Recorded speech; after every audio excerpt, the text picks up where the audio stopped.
In the United States, we are not required, I repeat, not required, now I will say it a third time, not required to carry ID. We're not required to carry ID. We're not required to carry proof of citizenship. We are not required by law to carry ID and proof of citizenship. Not required.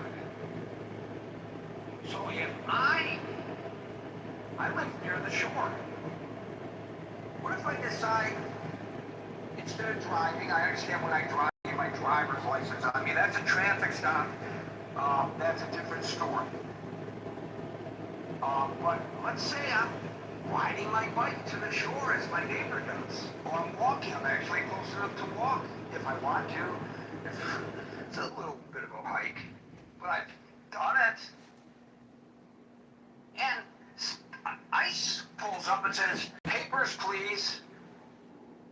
Boy, what does that remind us of? And I don't produce the papers. Can they just say, okay, come with me? We'll sort it out later. What were they thinking? And again, this case, because of who she is getting national attention. But how many other cases are going on where there is no such national attention? So the director of immigration at the Cato Institute, which is a libertarian think tank, posted on X today that there are internal checkpoints. We're not talking about within the 100-mile limit of the border. Internal checkpoints in the United States that they outsource to the various state police agencies, where people are stopped and checked for their immigration status. This means that you and I could be stopped and we could be questioned. Yeah, baby. Yeah, and if they suspect that we are not in the country legally,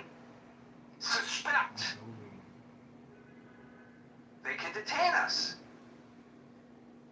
This is, from all my understanding of the law and the court decisions, not legal, but it's done anyways, apparently, according to the Cato Institute. But here we go. And the courts did rule in favor of some of the ICE operations. They were challenged for what they do at MacArthur Park in Los Angeles, because there are a lot of illegal immigrants that hang out at the park. And from my understanding, I've been in MacArthur Park. Haven't been there in years, but I have been in MacArthur Park. But as I understand, there are a lot of miscreants that hang out in MacArthur Park, but I think that's a LAPD issue. But at any rate, they'll come through MacArthur Park and they'll just round up everybody, bring them in, and then try to determine later whether they are immigrants or not. Illegal immigrants or not. Well, that's a fishing expedition. They're not allowed, according to court decisions, to make fishing expeditions, but in the case specifically of MacArthur Park, when it was challenged, the court ruled it is permissible. This is an erosion of freedoms, I believe, notwithstanding the fact that many people believe that immigration policies were lax, and this is absolutely necessary for the betterment of the nation. Notwithstanding that, it means that you or I could be swept up. My ex-wife, she was born in the United States. She's Mexican.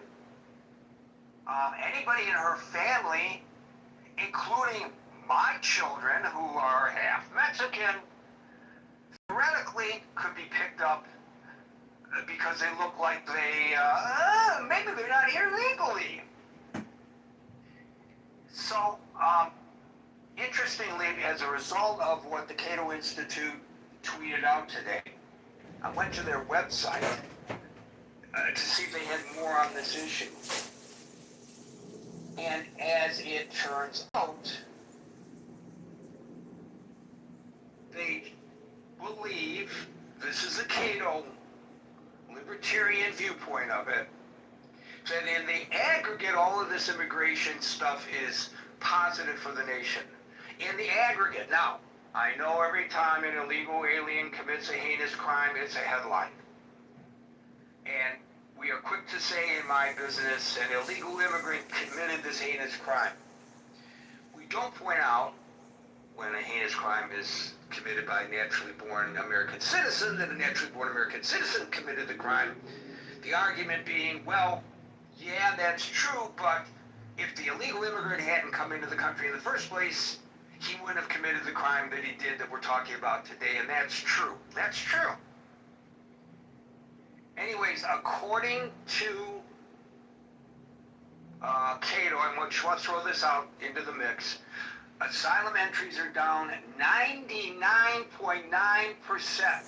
Student visas, family visas, and H-1B applications have all cratered. The Cato Institute concludes that the president's executive actions have blocked far more legal immigrants than illegal ones. And they say that the president's stated support for legal immigration does not match his policy record. They also talk here about the economic benefit of birthright citizenship, which of course is an important issue for us to consider today as well, given the Supreme Court decision.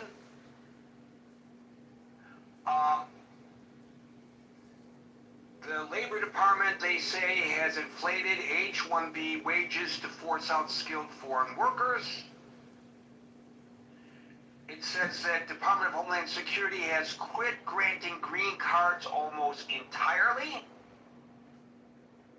It says that people come into the United States to train as physicians on student visas, and then after we train them as physicians,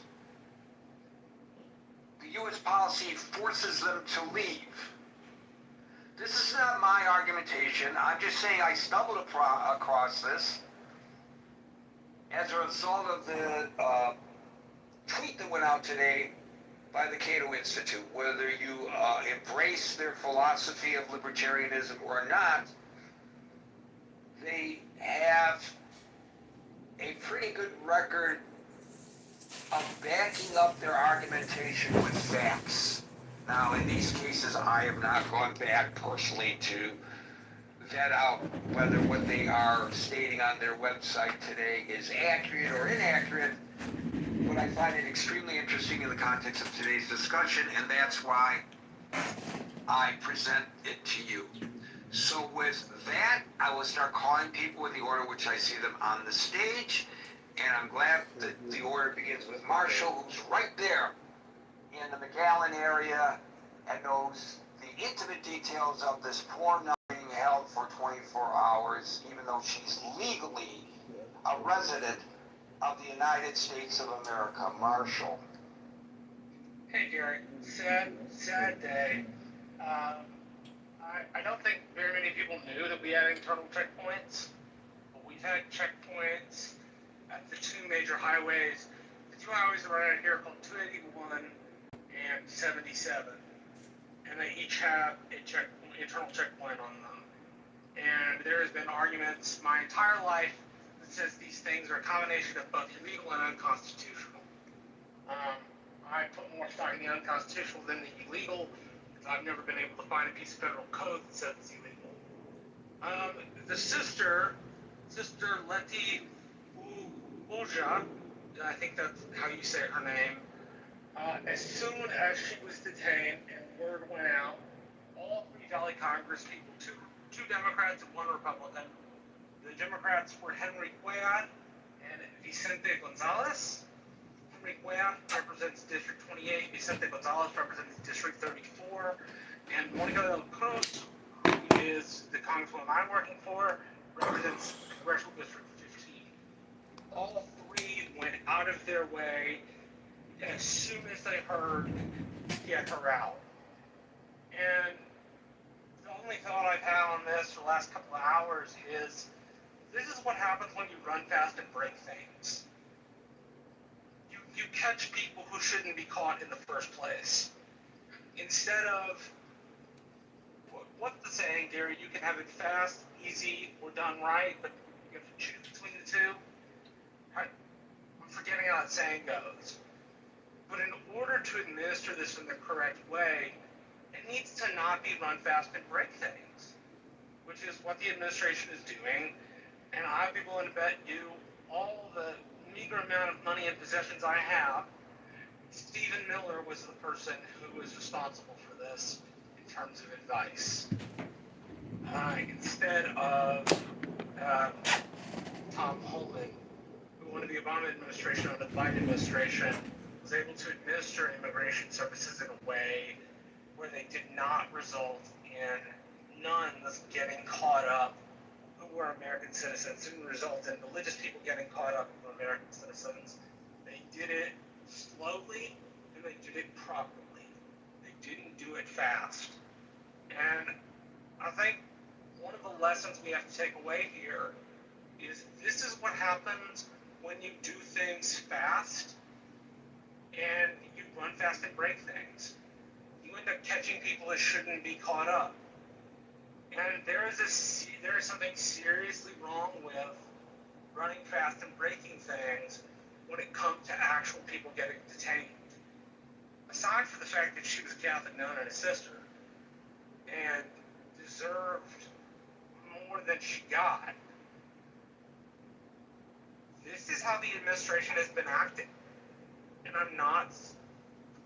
don't think there's another way to preface it or to say anything other than that the administration has decided that they would rather do things fast and do things effectively. They would not prefer to do them the right way. I'm not saying they don't do some things the right way. I'm not saying, in a couple of cases they don't get them right. What I am saying is that when you run fast and break things, people like this sister are the folks that get caught up. And that's just not right.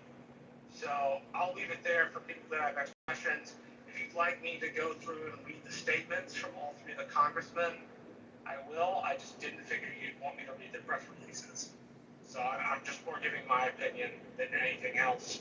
I know Sister Norma Pimentel, along with the congresswoman and two congressmen, were instrumental in getting the sister out of detention. But this is just wrong. I don't think there's another way to say it. It's just wrong.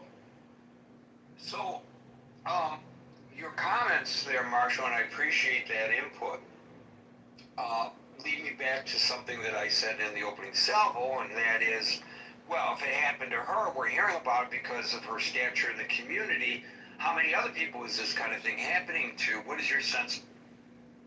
Happened to a bunch of happened to three mariachis from my high school.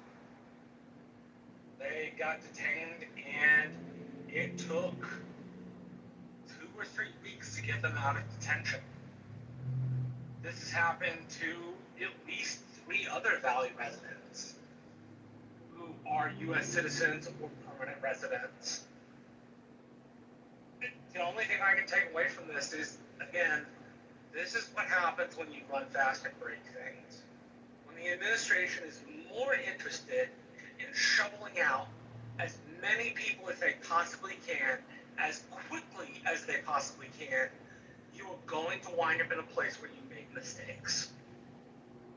And this, to say it in the politest form possible, was a mistake. I personally, it appears malicious to me.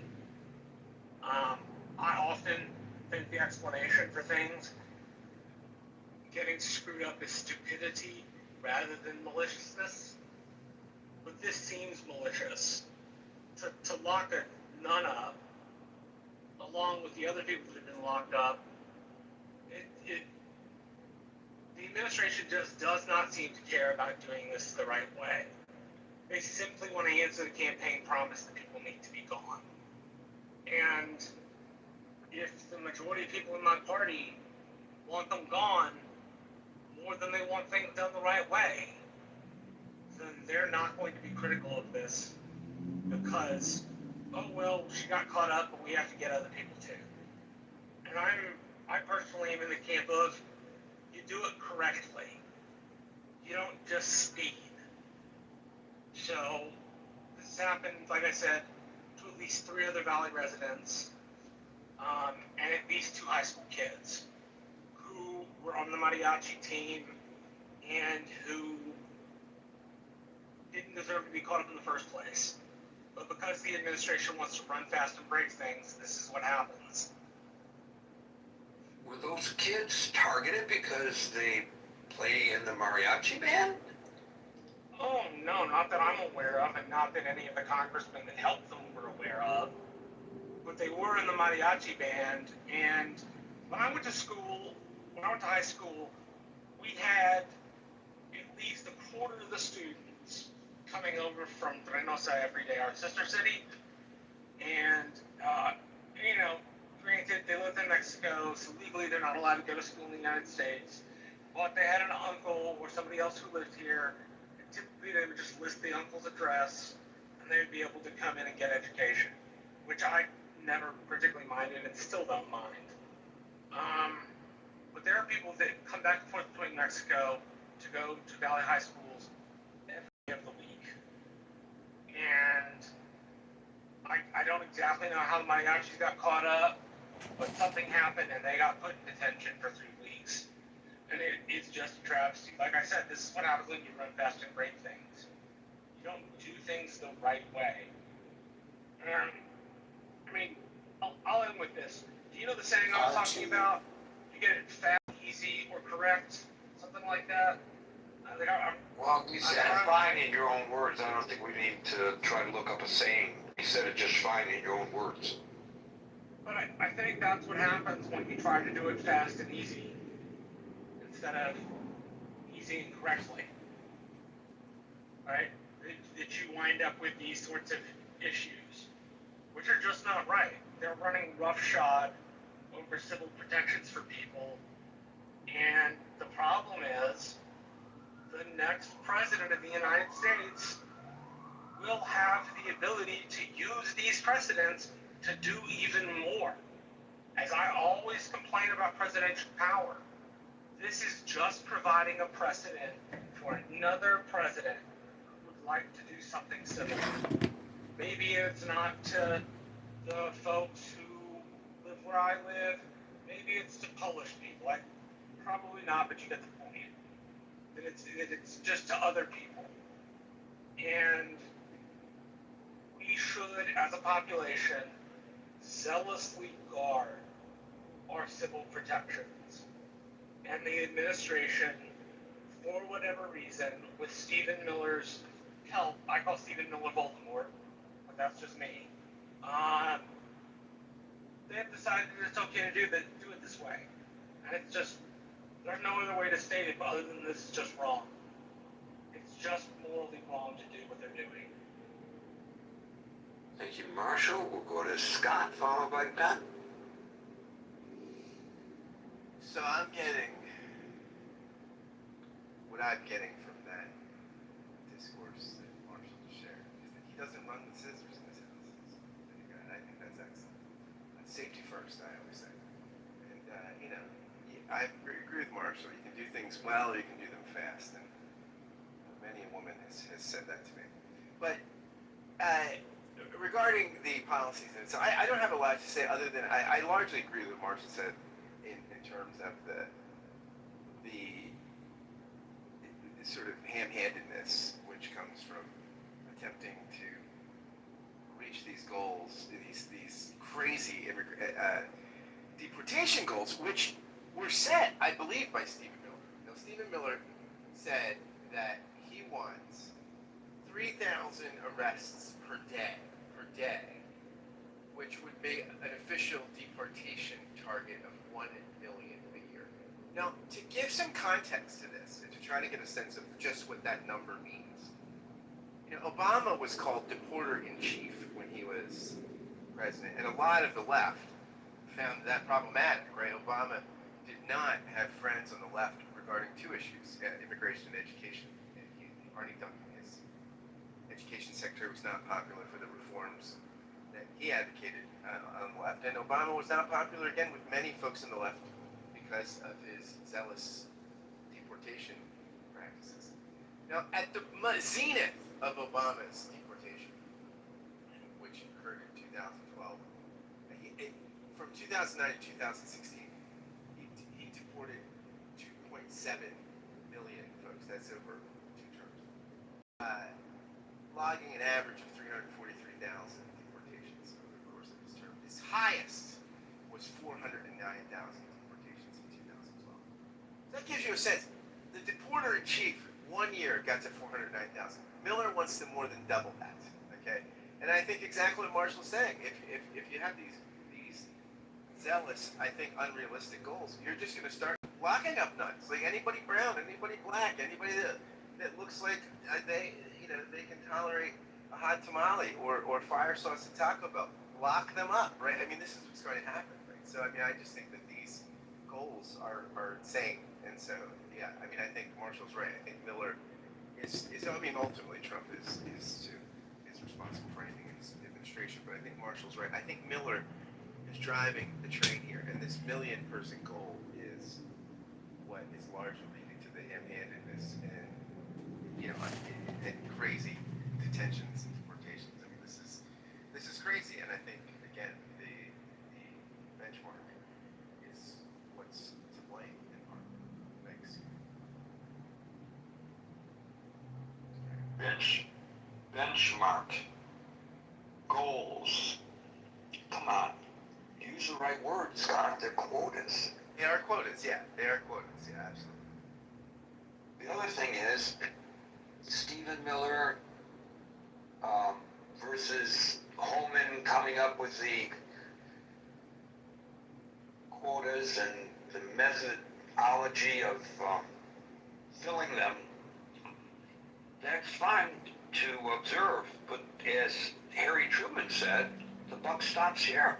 So isn't the president ultimately responsible for the policy, whether we agree with it or disagree with it? Yes, he is. 100%. He's absolutely responsible for it. I think Stephen Miller's motivated by it. Sorry to jump in, Scott, but Stephen Miller's absolutely the person who put this thing in motion, but Donald Trump is responsible for it. Yeah, we know with this president, one word from the president, people do what they tell him to do, even if he doesn't talk to them directly. Remember, he directed the former Attorney General to do something via social media posts. This is a very unconventional presidency, but he certainly demands from his appointees that they do exactly what he tells them to do, whether they agree or disagree with that policy, and I guess that's his right and responsibility as President of the United States. But I just wanted to make it clear that, I know a lot of people want to make Stephen Miller public enemy number one, and he has great sway over the president, etc. But ultimately, as George W. Bush said, I'm the decider. And Donald Trump is the decider, right? Ben, followed by Brett. Gary, that was the unstated understatement of the year. This is an unconventional presidency. Gary, glad it's a little understated. Thank you very much. I just wanted to accommodate our British listeners. Ben, followed by Brett. Yeah, indeed, very unconventional, very much so. I think, we're talking about immigration today in this room. To start off, something fresh, the birthright citizenship case was just decided. And even though the majority of the court held that there is the Constitution provision, basically they did not overrule the previous case. And then allowed birthright citizenship, if you will. But I think the fact that that case even went up to the Supreme Court, where the constitutional wording really is very, very clear, And there's also not only there was a constitutional amendment to address that issue that derived from Dred Scott, as well as the plain reading of the textual, the words of the Constitution. A lot of the conservative justices should adhere to the originalism or even textualism. Still, this case, the Supreme Court decided to take this case. So I think that tells you that even in such a clear-cut case, where the plain language of the Constitution provides that this administration does not stop there. They still want to push further to accomplish their really political goal, which I consider is really anti-immigration. And that anti-immigration sentiment is like Gary, like you're saying, it's not just against so-called illegal aliens, or more specifically, illegal violent aliens, but rather to legal immigration as well. And on that second point, a couple of days ago, there was another case that came down from the Supreme Court where the court allowed the border control agents to basically take away the so-called green card holders' rights to enter this country. Instead, they allowed the border control to parole these individuals, meaning that they would have to prove once again, even though they have a green card already, hadn't gone through the whole process of obtaining a green card either by marriage or by work, but the Supreme Court allowed them to really go against allowed border control to detain them, to parole them into the U.S. and then start the removal proceeding if they decide that there's legal grounds, such as crime being committed by these individuals. And that is a very, very substantial departure from what the 8 U.S.C. I think Section 1101, that provision where Congress said we want to have these legal immigrants, the green card holders, to be presumed as resident, as admissible, only if there's exceptions that they have committed crime. And the Supreme Court basically said that, well, they need only to be charged as a crime. The conviction can come later after they have been detained or paroled into the U.S. at the border control. Meaning that at the moment that they entered back into the country, the border control agent can say, oh, you were charged with a crime, therefore you're considered as committing a crime, therefore I'm not going to allow you coming in as a sort of automatic admission into the U.S. I'm going to put you up to, I'm going to demote you into a category that just like any other aliens, you have to show that you're admissible into the U.S. Because maybe a couple years down the road, you may be convicted of the crime that you're being charged. So I think it's really very bizarre. It's really, I don't think there's any legal basis to make that type of decision. But the court did make that decision. So against legal immigration, this court has been really following the trend of being very hostile to illegal immigrants. Back to the so-called illegal immigration. Gary, remember you mentioned that while Trump is merely doing what he promised during the campaign, well, the promise he made in the campaign, which presumably voters agreed with, was to remove violent, criminal, illegal aliens. And from the past 2 years, the type of individuals that were removed, I think the numbers told us that the majority of the individuals, the illegal aliens, they were not violent at all. There were no crimes being alleged or let alone convicted. And this type of behavior of interrogating individuals to show their citizenship or their status, even though it may sound far-fetched, even though you may say, Gary, that we don't need to carry our IDs, I think actually with the way the ICE has been powered by the Supreme Court, yet by another case, the Los Angeles case that you mentioned, they can literally use the so-called fall criteria to stop people and ask them to show their papers as in relevant to the immigration status. And some of those factors, Gary, is whether you speak foreign language, number one. Number two, whether based on your race or ethnicity, it's outright blatant racial profiling, which we all knew that the court did not allow police to do in terms of driving while black or driving while whatever. Driving while black. Now with Driving while existing? You're allowed to do just that. And depending on where you hang out, if you hang out around Home Depot Like this particular nun, I don't think she was hanging out at Home Depot. Maybe that's not even a necessity anymore. So I think the danger is here. Even though some of us may think, hey, I'm blonde and black, I'm blonde and blue, no big deal. But what about other people who do not look like they are blonde and blue? God forbid they look like Mexican, Gary.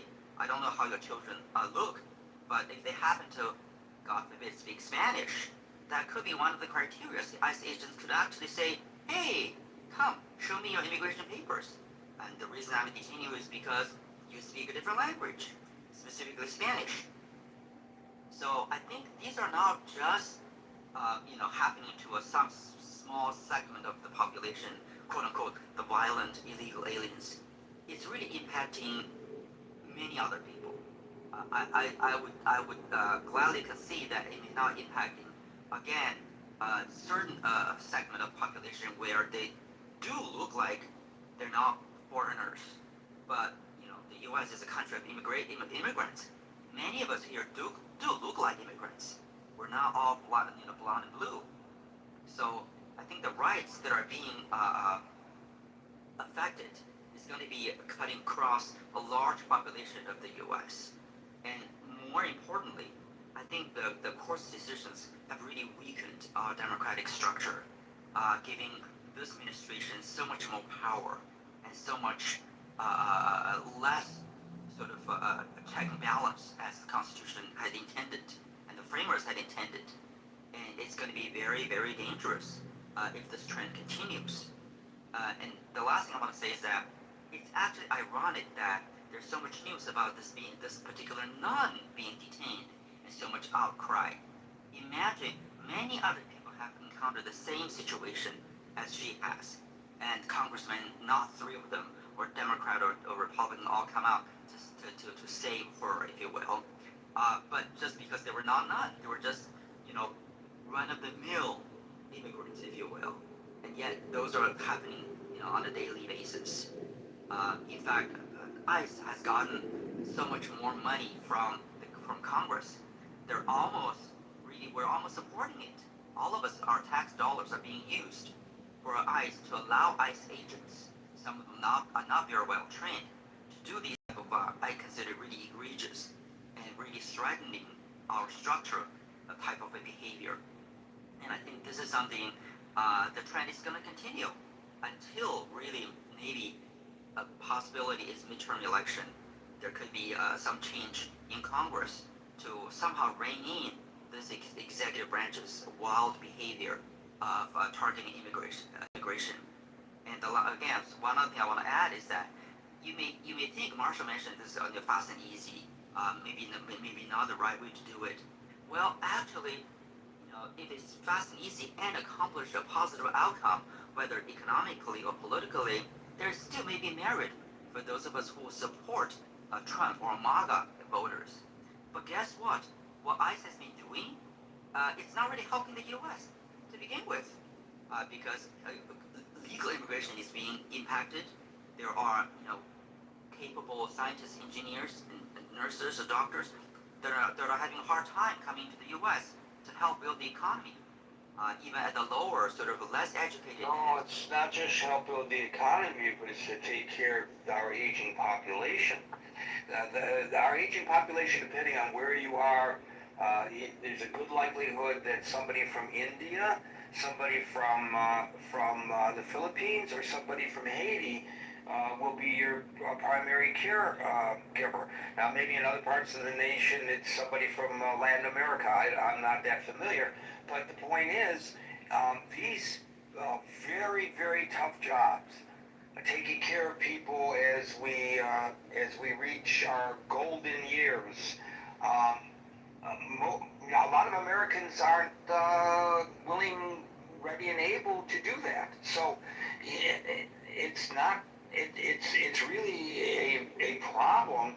I understand it's part of the discussion now in the body politic of southern Florida. If Haitians are no longer made welcome into the United States, and if their numbers are diminished substantially as a result of government actions, they're concerned about the care of the elderly people in southern Florida, which we all know There there are a has lot millions, of old folks 40% more there. votes than the primary. Absolutely, it's really counterproductive and counterintuitive.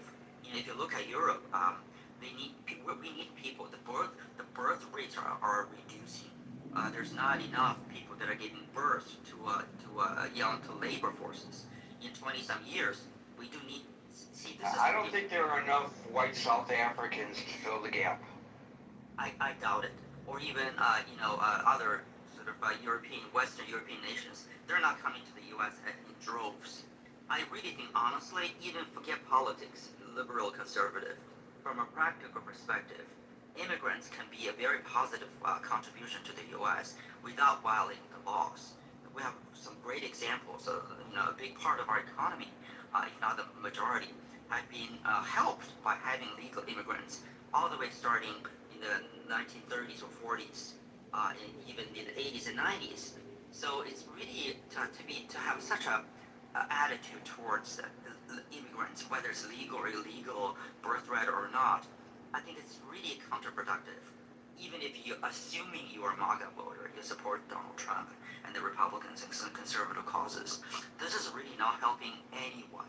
And it's really weakening social structure, democratic structure, and it's really costing money. It really is costing money. For what? All for the quota of 1 million individuals to be deported? Where does that even come from? Are there any decisions from courts that came out that said we do have illegal immigrants, violent ones that are over 1 million people per year? No, it's just a number that whoever, maybe Steve Miller, whoever, pull out of thin air. That is so not. That's so anti-American, right? We accuse other countries of being vicious, making decisions based on ideology, not on facts. Well, that's what the U.S. is doing in terms of what ICE is doing. This is something I think it's really the voters should really wake up and smell the roses, if you will. Otherwise, there won't be any more roses to smell because you won't have enough gardeners, agricultural workers, all across various different stratosphere of the economy. We need immigrants. So what ICE is doing is really just is a terrible thing. I want to revisit, Jay, hang on there, we'll get to you, we do one at a time here. I want to revisit very briefly your initial comment about the birthright decision. My understanding is that the White House really didn't expect that this would, they would prevail in the Supreme Court on the executive's right to eliminate birthright for certain individuals and or certain categories of people. But they wanted to force it into the public forum.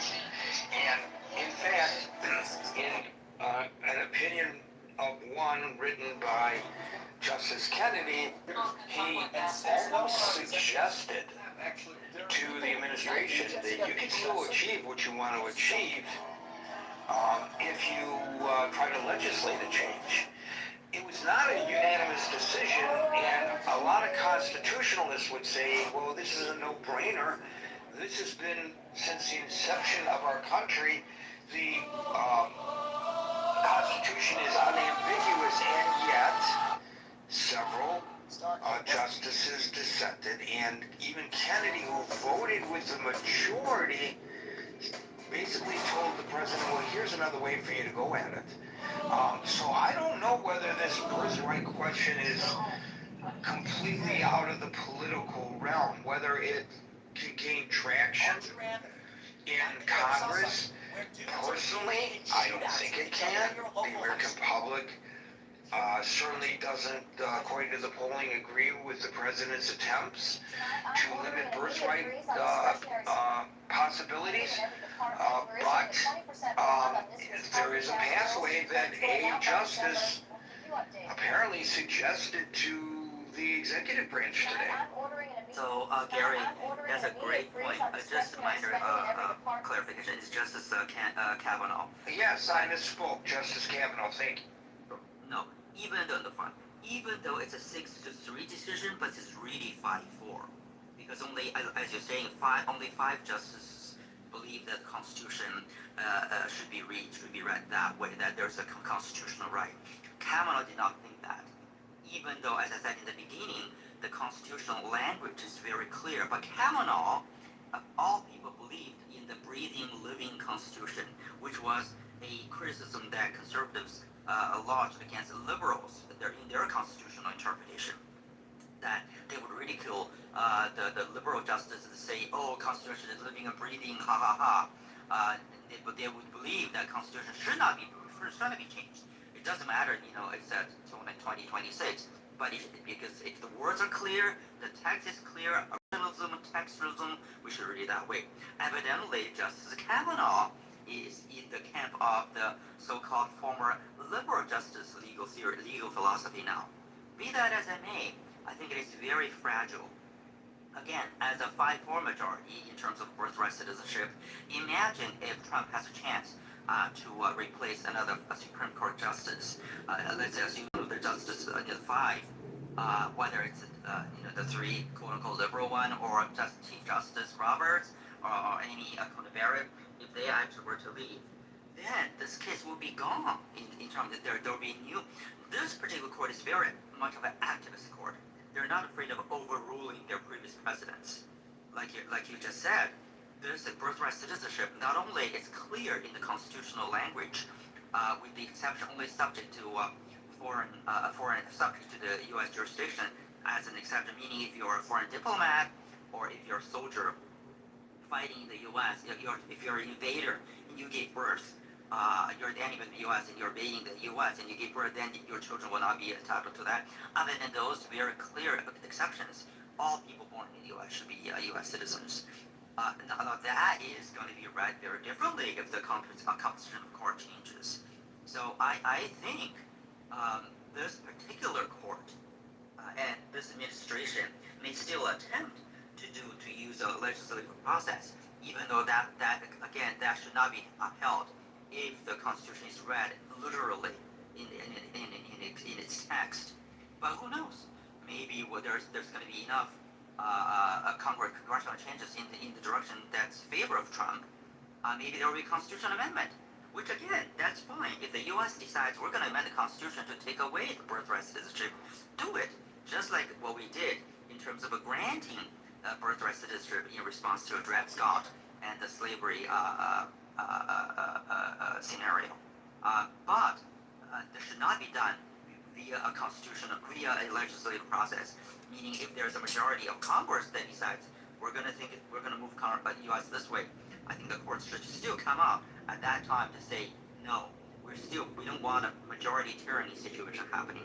If we have a constitution, we still want to read the constitution as it's written, as it was drafted and written. But again, it's a very fragile, Garrett. It's a very fragile situation. This court, this composition, and this particular executive branch is very, very active. Trump already said something on Truth Social that he's not going to start that. And he even vetoed, by the way, this is off the point, but he even vetoed the housing bill that majority of Congress passed. So, it's not, we're still in this wild ride. Whichever camp you are in, again, liberal or conservative, MAGA or not, this is a period of time that we have to keep our eyes open and, go to the polls when we can. Thank you, Ben. We'll go to Barbie, followed by Agent. Hi. I have a few thoughts on this, I guess. One, and the first thought is, why is anyone making a big deal about a nun getting stopped? Because, I don't know if it boggles my mind that because why she's wearing a habit and she's elderly and she was walking just innocently and she is legal, except for the actual vestments. This has been happening for months now to literally thousands of people. And it just blows my mind that when it's something that is symbolic, old nun, suddenly it's, oh, this is terrible. Well, where's everybody been? This is nothing new. It's really not. And I'm so glad that they helped her. God bless her. I'm glad she had the representatives, but how many people don't have any kind of visibility or contacts on any level to help them, and they're languishing right now? So, sorry to sound so whatever, but it just really drives me crazy. And I would say that it's not just, you could say it's, moving fast and breaking things. I think it's moving fast and breaking people. And so that is, it's not really, the moving fast, the actions arise out of a philosophy, actions arise out of a state of where people's hearts are at. And this is not a result of just, moving fast and breaking things. This is a result of a deep-rooted policy, a deep-rooted xenophobia that says that anybody that is darker skinned than me is really not welcome here. Let me protect what I have, what I think I have built on my own, a la Megyn Kelly's rant the other night, which was laughable, but anyway, she seems to think that she and her people have built this country.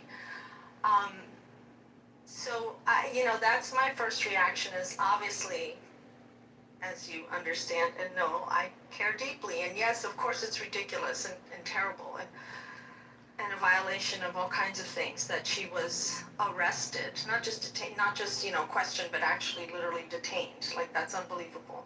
But I find it almost, I choose to believe the best, but I find it almost,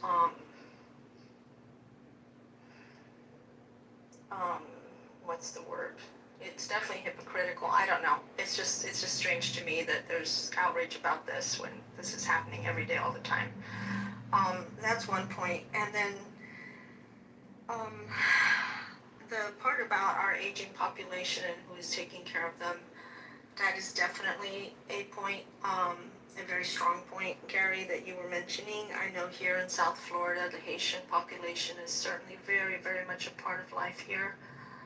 And it is absolutely true. It was always, TPS was temporary. That's understood. But at the same time, if people have proven to integrate, people have proven to be earning a living honestly. They've proven to be adding quality of life to many, many elderly people here. I see them everywhere. We go to doctor's appointments and everywhere. You have very frequently Haitian caregivers going along with the elderly residents, and it's just services that they need, and they go with them and they give them rides and take them shopping or take them to the doctor, etc. So, it's that. And then the other thing somebody mentioned about population, and what's fascinating with that whole aspect, everything has tentacles and everything has repercussions, because yes, it's true, the U.S. population is not going to be able to keep up, but the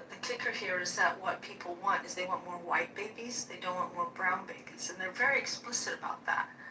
And what that's turning into, this whole separate subject, I'll only say one thing about it, what that's turning into is tremendous pressure on the white women married to these white men to be trad wives and to have as many babies as possible, quote, before you're even ready for it or before you can afford it, is what they're being told, and that's a direct quote. So it's funny, but there's so many repercussions from all of these strange and very xenophobic policies.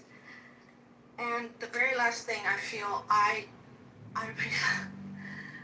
really have been, speaking of TPS and all of this, really devastatingly heartbroken over what's happening in Venezuela.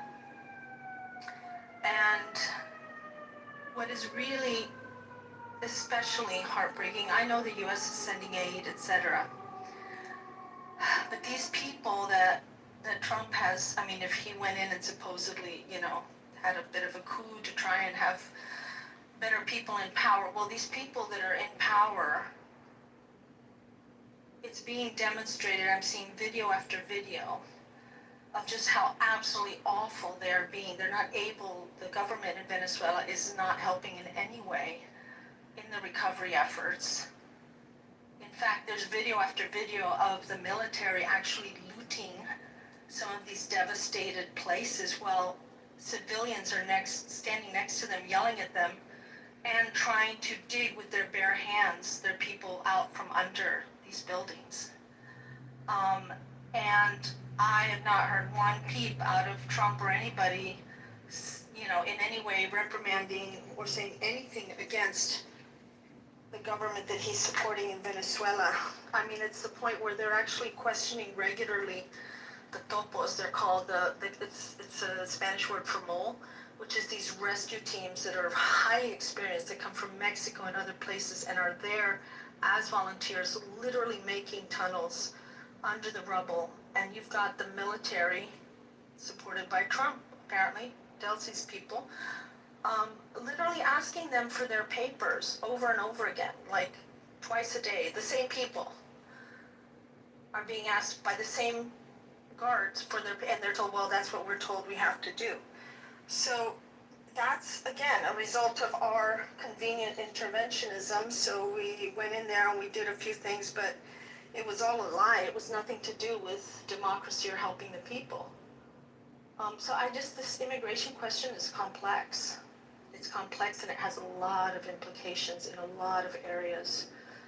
And I really, really, really would love people to have some integrity when it comes to this issue and be consistent with it.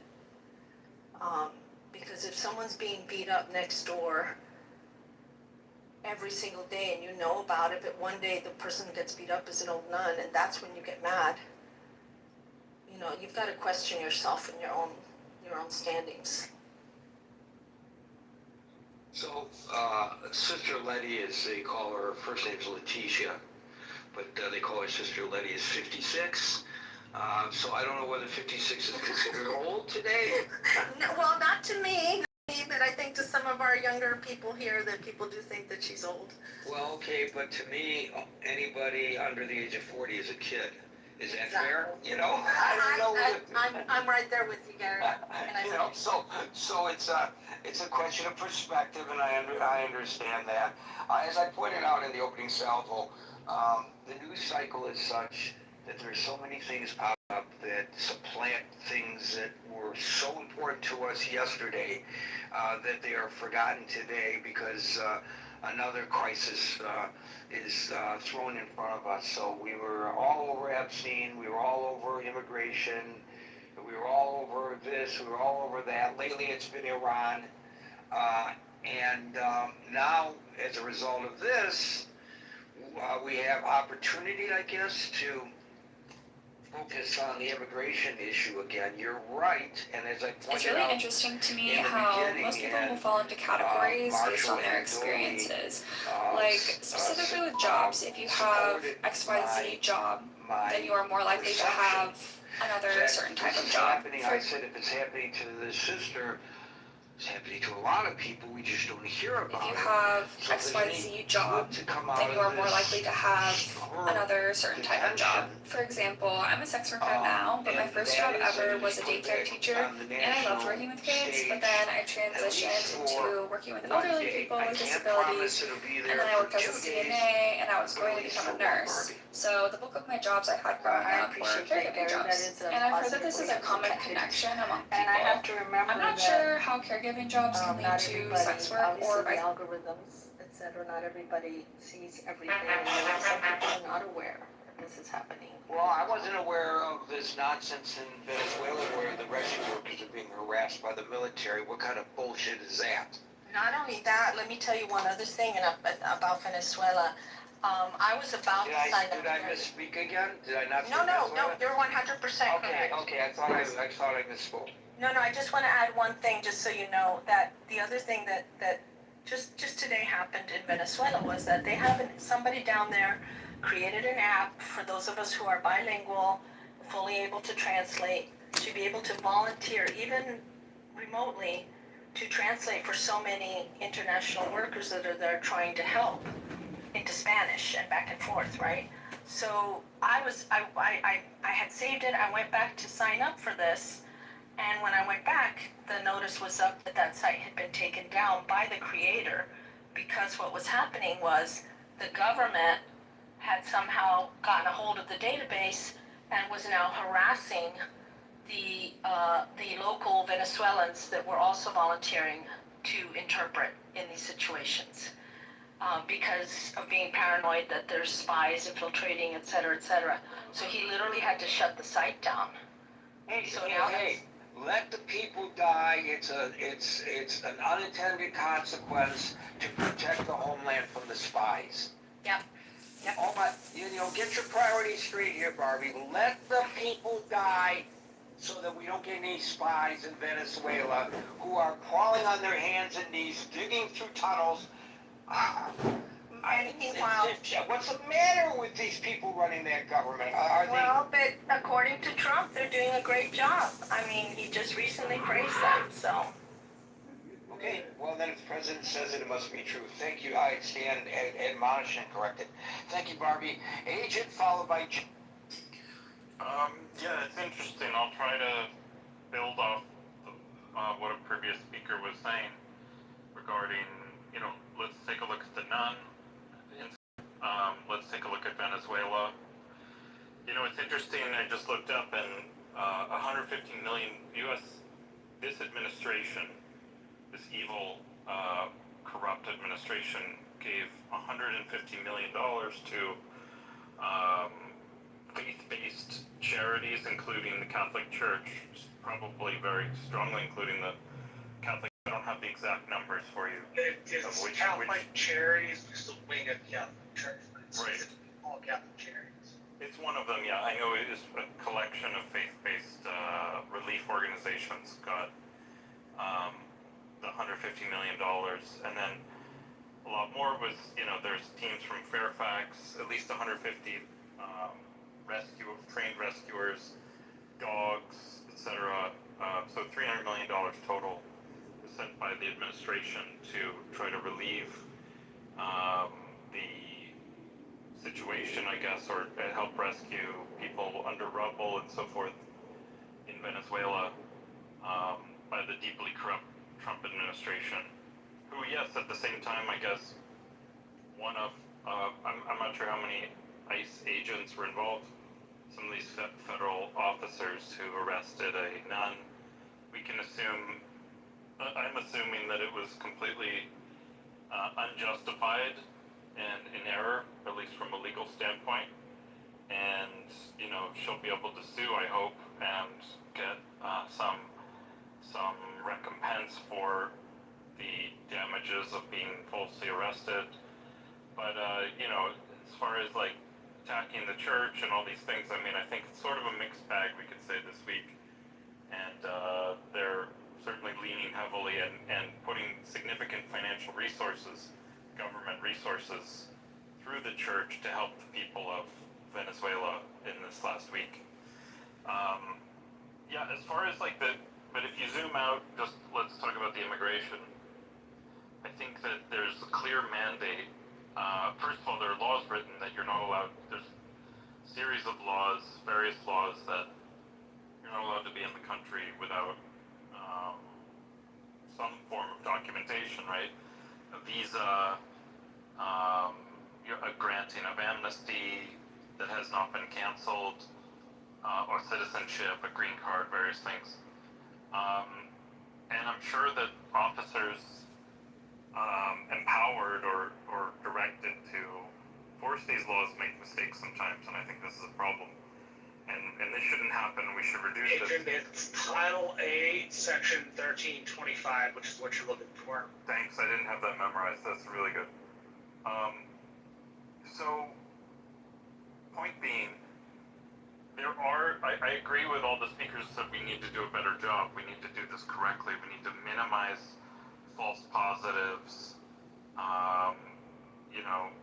minimize false negatives as well. We need to get everyone we arrest needs to be, basically, if you're setting out to enforce the law, then you should aim to get 100% of the criminals or people in violation detained and deported or processed, let's say, in as orderly and humane and efficient a process as possible. And you should have no mistakes, no false positives, no people arrested or even spoken to who are not in violation. If you can achieve that, there are different ways. I think there are companies, one of Peter Thiel's companies that he sponsored, Palantir, is probably helping with this. I know it's very expensive. There would be other legislative ways of requiring more documentation and things like this, or just more touch points and proofs that could be offered. And so national ID comes up, and a lot of people, both the left and the right, for various ideological reasons, are against things like national ID. When I tried to travel in China, and just everyone had to have their national ID, you had to go through readers. It was very efficient, and for everyone who had their national ID. I didn't have a national ID because I was a foreigner, but I had a passport. There was no way I was going to be boarding a train or anything without a passport. And I'd have to go get it manually checked and so forth. They checked my visa status. If those things are out of order, I can guarantee you I wouldn't have lasted very long in China. That's a country that's decided that efficiency and getting everything correct, minimizing the false positives and the false negatives and getting, 100% accuracy, that's one of their real design goals there, and they're willing to implement the systems necessary. I would like people to have holistic, when they speak about this, at least be willing to not just say, oh, this is so bad, isn't this so bad? That's what Scott Adams used to call like a half opinion. It's like, okay, you really haven't thought about this whole thing from start to finish, and is your goal to just destroy the system and tear it down and make it non-functional? Do you want to live in a third worldist kind of way that that actually corruption is the system? Or do you want to design things efficiently and properly so that everything works smoothly and correctly? And I just tend to not hear that with the people who focus on the emotional, things of, oh, this person got. I agree. It's pretty sloppy. It doesn't look good. I think it's a disgrace, if I'm honest. But I think we should really talk about systemic ways we can make things work properly. Thank you. We have a problem in our nation is when we identify a problem, which, of course, people know exists until, the enemies of the state, meaning reporters, bring it out into light, and then suddenly it's gotten the attention of the government that we try to fix the problem without looking at the unintended consequences, or they don't care about the unintended consequences. They're only perhaps caring about the political capital that they will gain by quickly addressing this problem, and now vote for me and I will set you free. That's how it works. And so we do not, as you suggest, take a holistic approach to anything. Just as an example, when the reporting came out about how horrific the warehousing of people were with mental issues in New York State, where it was shown that these mental institutions were one flew over the cuckoo's nest in real life. The answer to that was tear down the mental institutions and put them in houses, community-based housing, and now we have a bunch of emotionally disturbed persons, as they are called in New York City, running around. euthanizing people and sometimes killing them.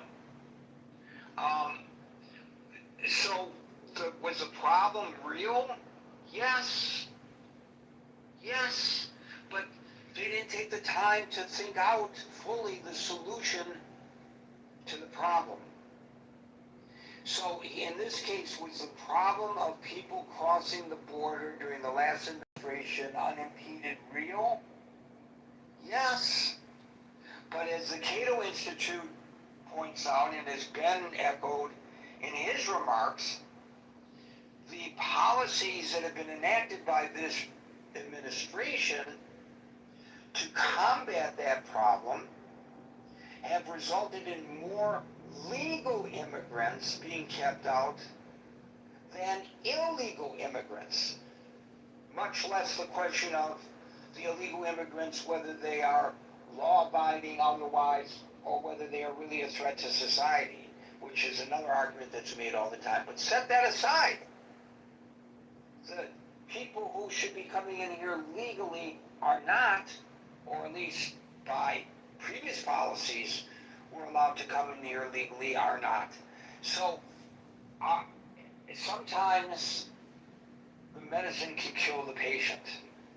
Gary, this was Bill Maher's point to J.D. Vance in the show last week. He said to J.D. Vance, why does it always have to go to the extreme? He said, he admitted to Biden. Biden went too far with the open borders, without enough enforcement. He said, why do we have to go to the ice and this sort of stuff with the done and the stuff that Barbie's like, this is very interesting. It's just Maher's point about why do we do these policies? It's exactly what you're saying. It's the treatment that is worse for the patient. Thanks for that, Scott. By the way, I don't know whether you moved to another location, but your connection was not optimal that time. Thank you, Agent J, followed by Big M. Okay, so I think that what oftentimes is understated and underemphasized in the conversation is that all of this is rooted in racism. There's some people who mentioned, the lady who was here earlier who mentioned, that what is truly wanted is white babies, white people replacing, they want people,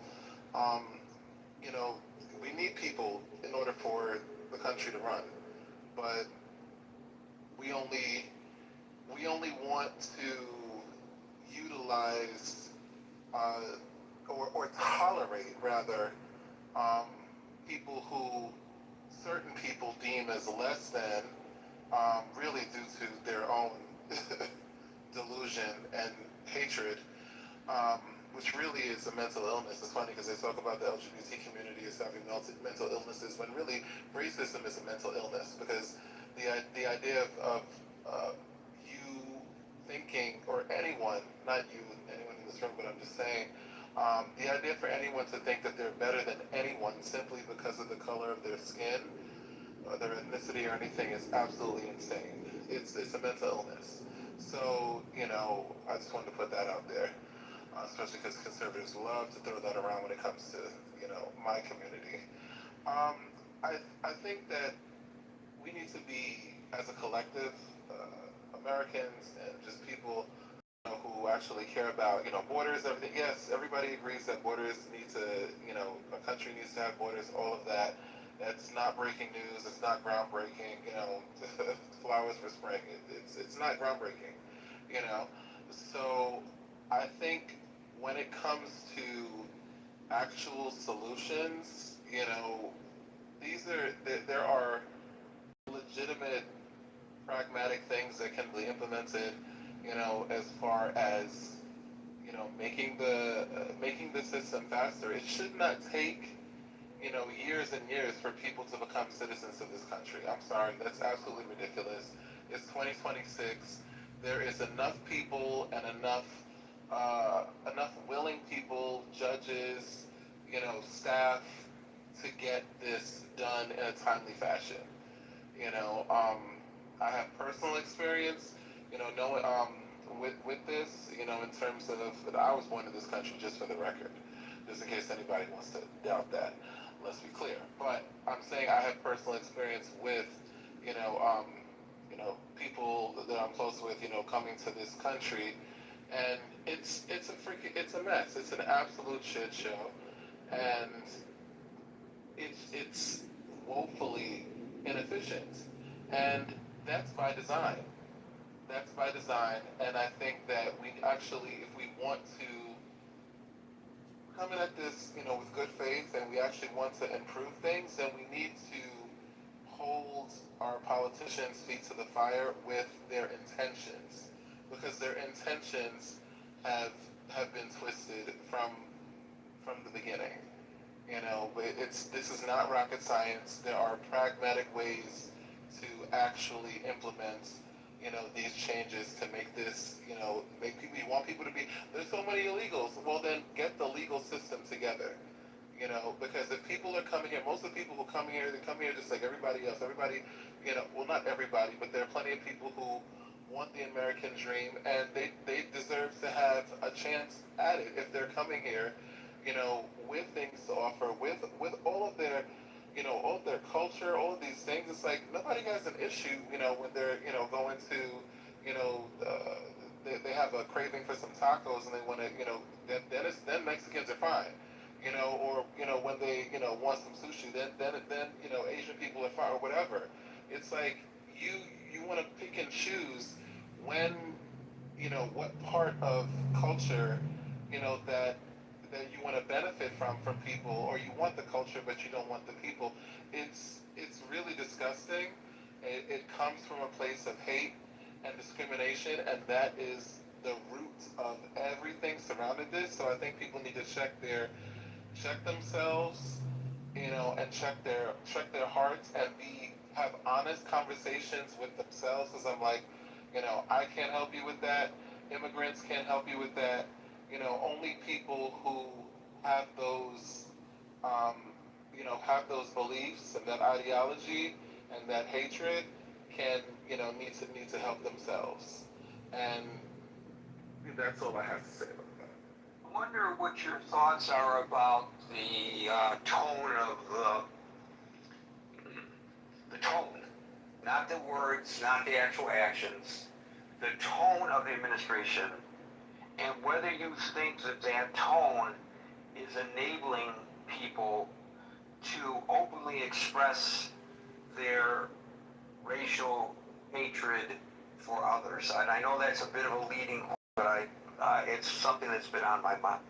Oh yeah, absolutely, absolutely. I mean, literally, when you have a president that came in here, I mean, literally, like President Trump. I mean, his first one of his, I think, first big controversial things was the whole birther situation with Obama, because the whole point was that he was trying to undermine our president simply because he was black.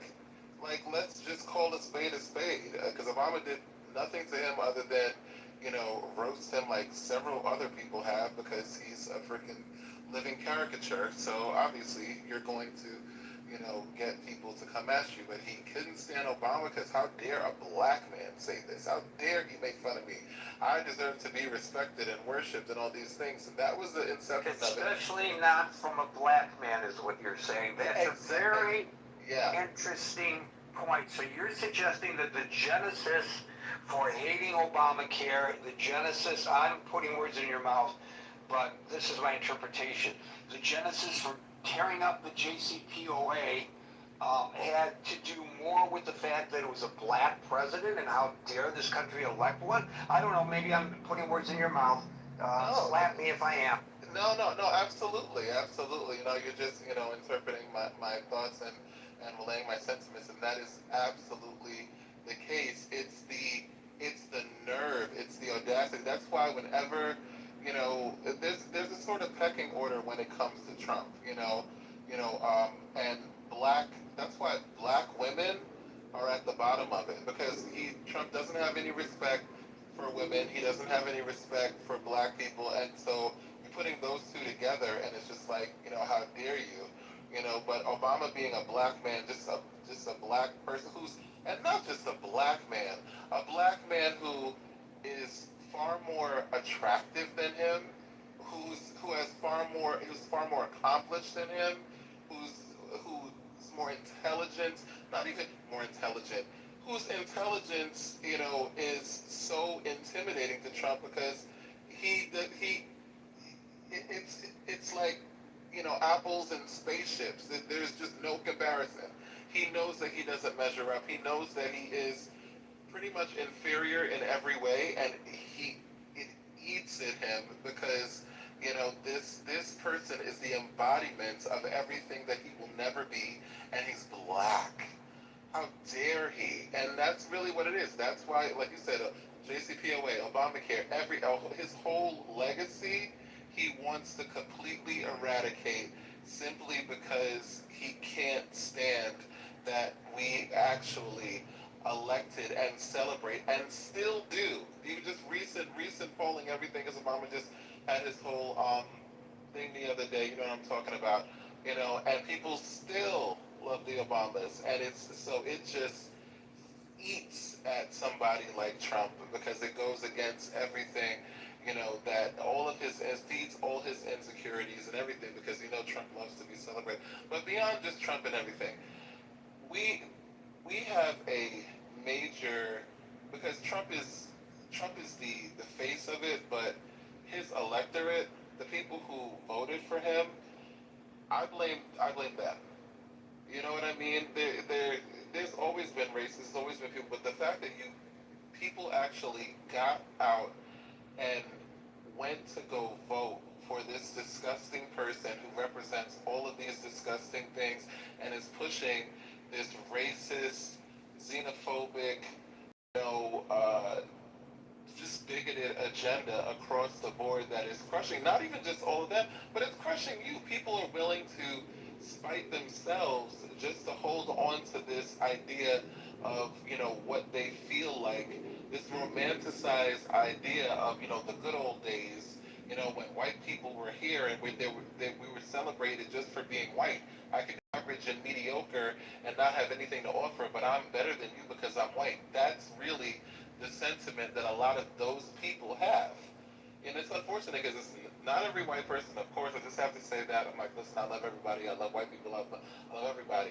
But for those white supremacist type of people, who I think represents a large part of Trump supporters, that is what they believe. That's why, and to what you said about the rhetoric, yeah, that's why, when he says stuff like, Mexicans are racist, they're criminals, they're poisoning the blood of the nation.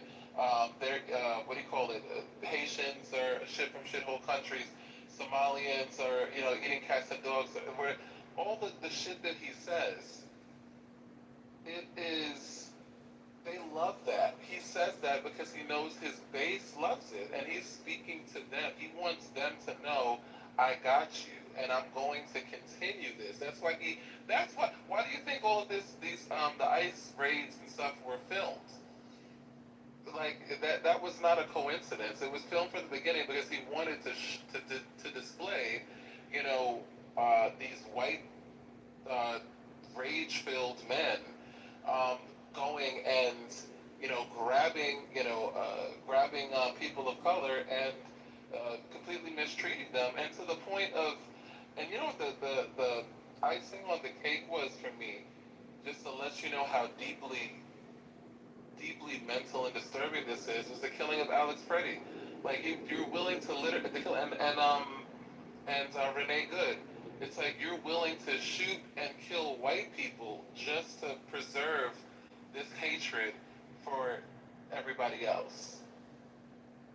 Well, it's not as if he's ordered the museums and the national monuments and the parks and all of that to remove any references to slavery. So, yeah. I have no idea what you're talking. Wait, Excuse me. What? And What? then wants, Are you kidding me? Yes, and then he wants to, like completely, we already decimated the Department of Education. You want to change, like, this revisionist history thing that he wants to, like, completely eradicate any, mention of what actually occurred when it comes to slavery and the ills of this country. And it's really, honestly, it's, it's actually kind of just pathetic, and it would actually be just funny if it wasn't so impactful. Like, we actually need to preserve, you know, reality, especially now with everything that's going on with social media and these news echo chambers and things like that. You have so many people who are just living in a completely gaslit, fictitious world. And ironic, and at the same time, the insidious part is they're the ones screaming fake news, and that's all that they know. It is, fake news. So there's a lot of things that need to be, addressed, and especially now with what's going on in the Constitution, we're seeing the weaknesses of the Constitution that Trump and this administration in this 2.0 term has exploited ad nauseum. These things need to be patched up. Once the Democrats come back in power, there needs to, because it really isn't a Democratic or Republican thing. I don't care if Trump was a Democrat. He obviously would never be, but let's just say, for. I think he was a Democrat at one time. He was a New York corporate Democrat in the mid-'80s who loved protectionism. I would argue he still today is a New York corporate Democrat who loves protectionism. He simply has changed his stripes to be Republican. Right. He's not ideologically Republican in the way a Jeb Bush or a Mitt Romney or a Mike Huckabee would be, or Sarah Huckabee Sanders would be. He doesn't have an ideology. At least I don't think he does anyway. Exactly. And so what my point is just because sometimes people think, oh, you just want no. I want sanity back in the White House and in our government. And it really doesn't matter to me whether you're a Democrat or a Republican in the general sense, but in the I'm with you, Jay. Make government boring again. Bring competence back. Yes, because there should never be any one person that is able to concentrate and extrapolate this much power from the government and then hold that to dictate policy. It's just insanity. So once the Democrats come back in office, they need to make some changes and start to restructure some things so that no one person, anybody, no matter what party, can ever do this kind of chaos and man. Thank you for that, Jay. We'll go to Big M, followed by David. That's hard to follow, man. I'm gonna try not to take up as much time. I'm glad that we get to keep birthright citizenship. I am still grieving the Haitians because I work at a public institution in Massachusetts, and it's one of the most diverse campuses in the entire country, to be honest.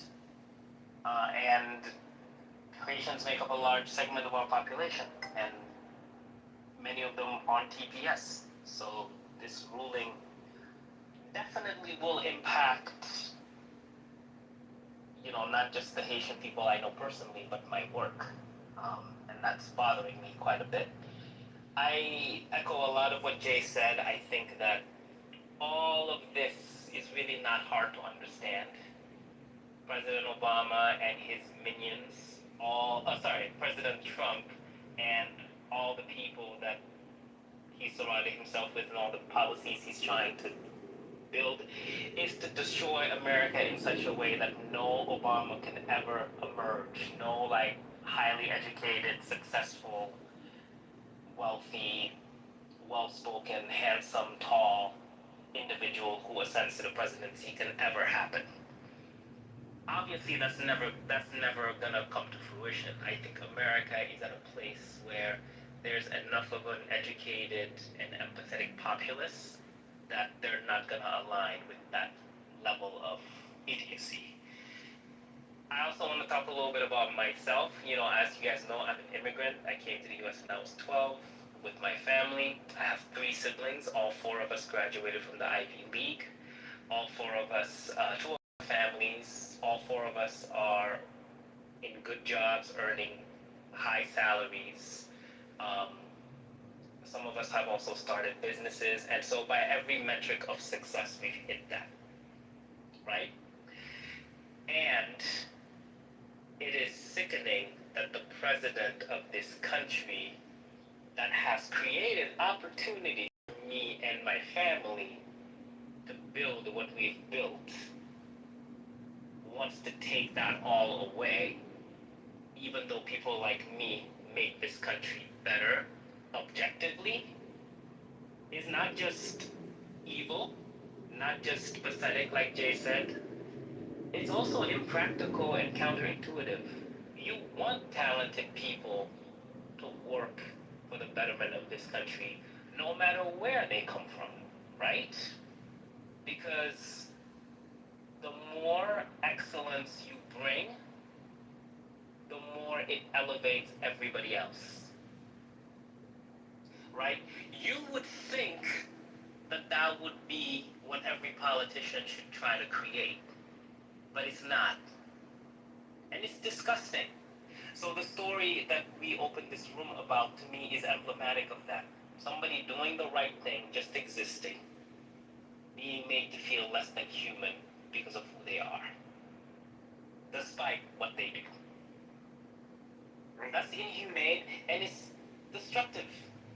And we, as people of conscience, need to not let that happen. That doesn't mean we have to all run for office, but we do have to, in our own lived experiences and wherever we sit, do something and say something so that we can build for the betterment of this country. All that. Thank you for that, Dick. M. David, followed by Just. Good afternoon, Gary. Hey, but Glad to see you, daughter. I'm awake. I'm awake. Hopefully have a I good run. need Yeah. to sleep. What can I tell you? You know, I work midnights, and on Sunday, my son picked me up in the morning about 11 o'clock to take me to a wonderful jazz fest in Asbury Park, New Jersey. And then, of course, that meant I was awake during my nighttime, and that screwed everything up. But thank goodness for Scott and Marshall for saving the day for us all yesterday. Great. No, absolutely. Great room yesterday as well. Yeah, Gary, I'm a product of an immigrant father.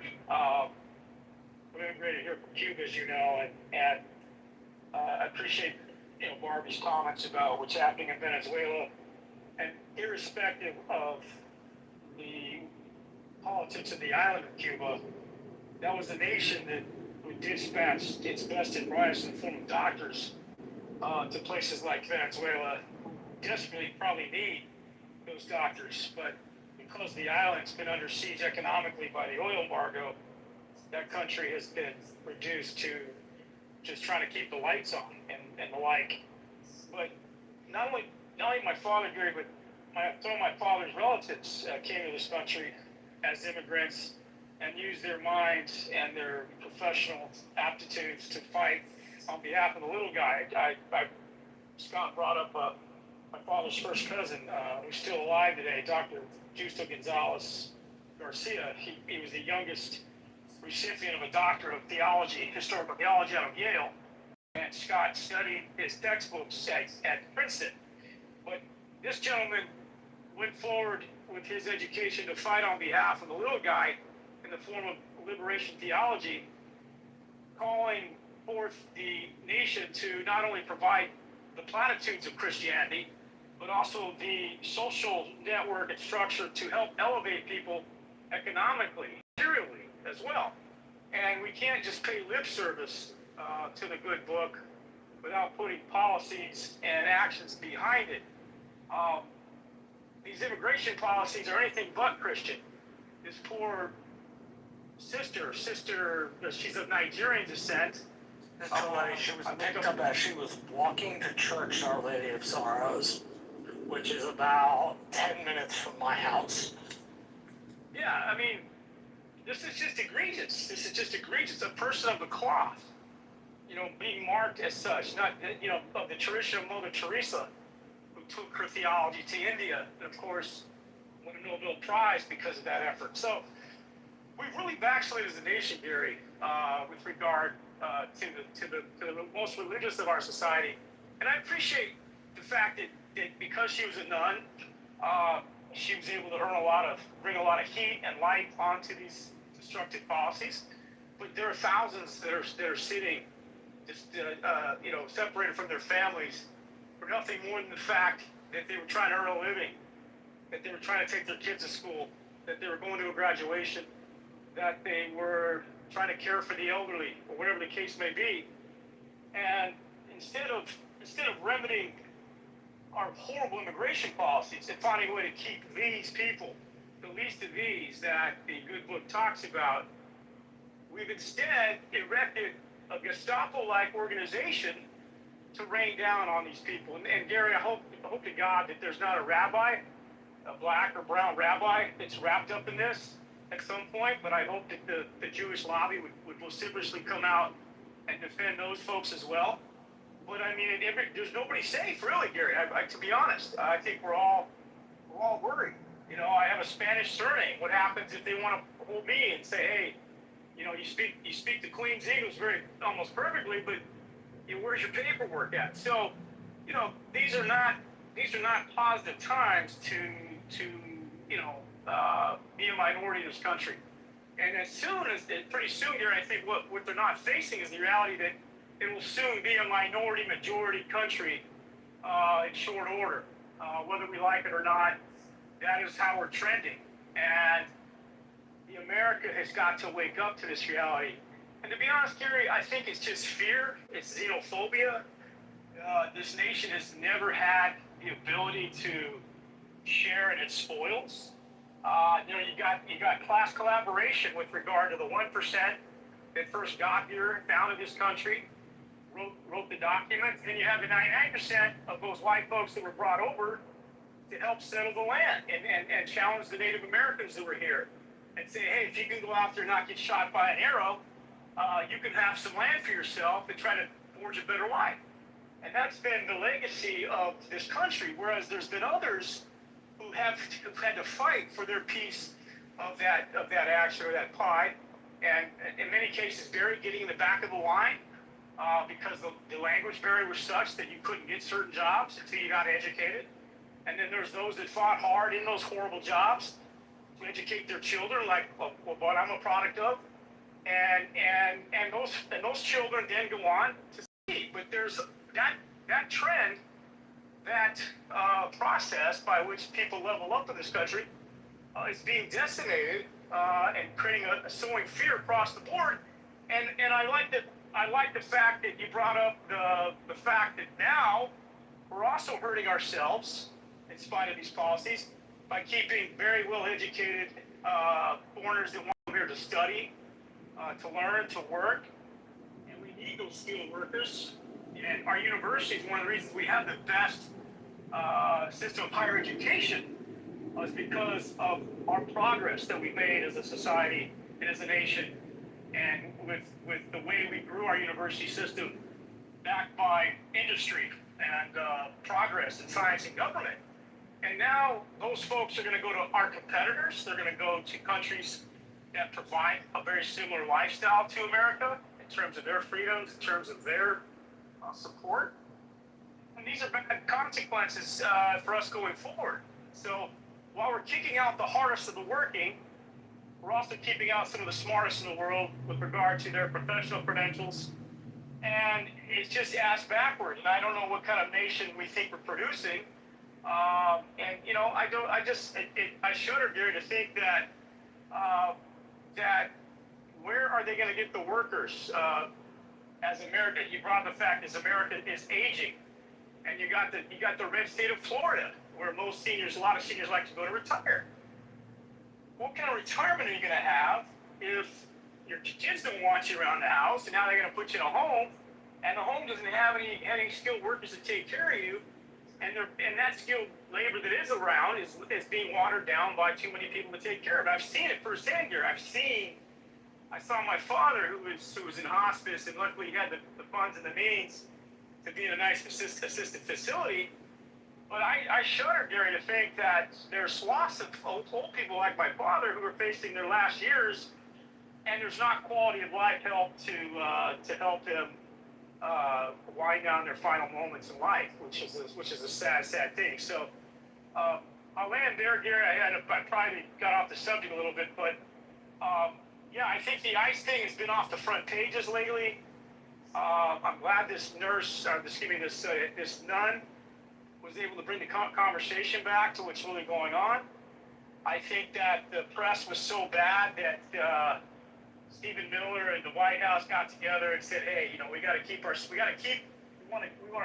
on the gas, but we want to stay off of the front pages of the news and the news channels." So I think that's ultimately what's going on. Could we put a shorthand for him? Can we just call him Voldemort? Oh, who Voldemort? That probably doesn't work for anybody who's not my generation, but I prefer to call him Voldemort. You can call him whatever you want, Marshall. He's from my state here. He's from Santa Monica, California, where it's an immigrant population here. A lot of it he went to school with. A lot of self-hate with regard to that background that he came from.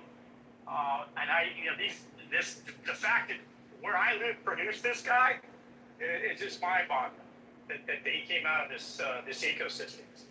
It's a lot of times Santa Monica is referred to as the People's Republic of Santa Monica. So I'll just leave it at that. All right, thanks. Thank you, David. Just followed by Paul. Thank you, and really appreciate your thoughts, David. I think we are definitely living in a moment where there are questions about law, humanity, national identity that are colliding in very visible manners. And I think at its core, the issue is not only about enforcement, it's about how enforcement is carried out. For example, Nicolas Maduro, who was detained by the US government, actually negotiated the release of 252 Venezuelans that were being illicitly held in the El Salvadorian government facility. I think that is something that we shouldn't lose track of. How many people have been irresponsibly held up? We've seen gals from Canada who had legitimate visas that were imprisoned in Texas. So I think our ICE officers have definitely done an injustice. They've created a state of confusion and potentially a state of harm for the US brand. A lot of what I have seen in terms of airline traffic tickets, for example, a lot of people don't want to come here anymore. We are not making America great again. We're making America a scary state of isolation almost. And I don't want that to happen, but that's what I am viewing in real time. Thank you. Thank you, Victoria. We'll go to Paul, followed by Olienware.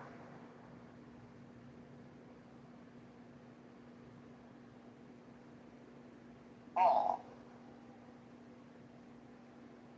Olienware, followed by Ben.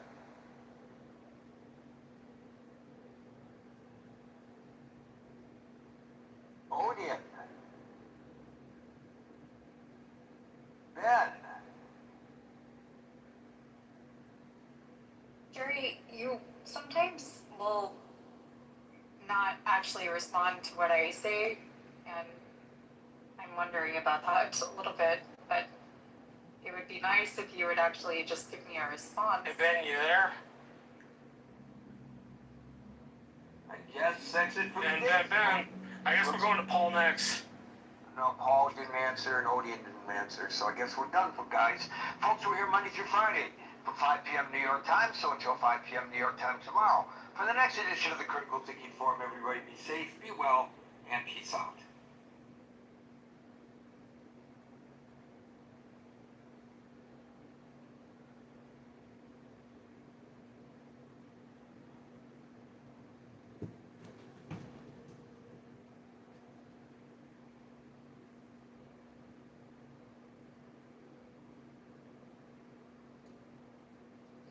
Give an example. Grilled chicken on a salad. Like you've never had a grilled Caesar salad? A grilled salad works both for lunch and dinner. That does work for both. So Liberty, you're talking about they actually grill the pieces of romaine? Yeah. Okay. Yeah, I guess I would exclude a salad that specifically has that as an element. Actually, that sounds pretty good, actually. It is good. Yeah, it is good. That's healthy eating. That's good. I sort of like it when the salad is not chilled, but the bowl or plate that they put it on has been chilled. So it's sort of like lightly flash chilled as on its way out from the kitchen to be placed in front of you. Yeah, they do that, yeah.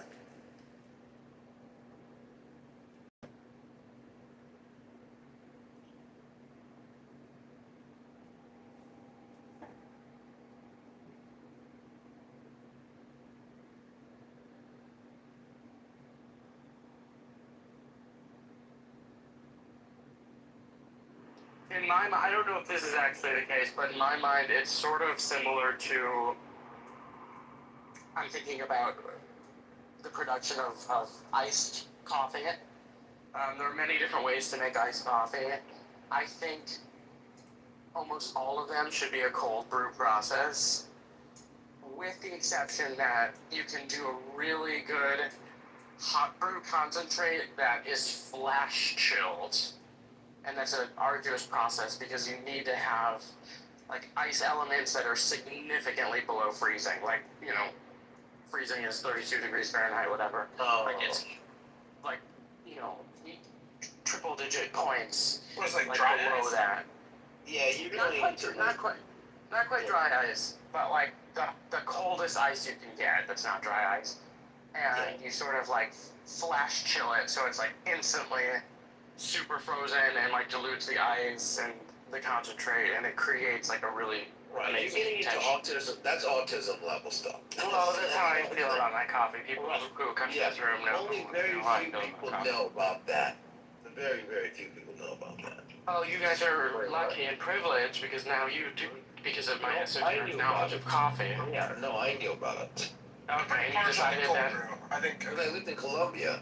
cold brew is cold brew is great and easy, and anyone who has the tiniest inclination to make iced coffee at home could learn how to make a great batch of cold brew that's pretty full brew.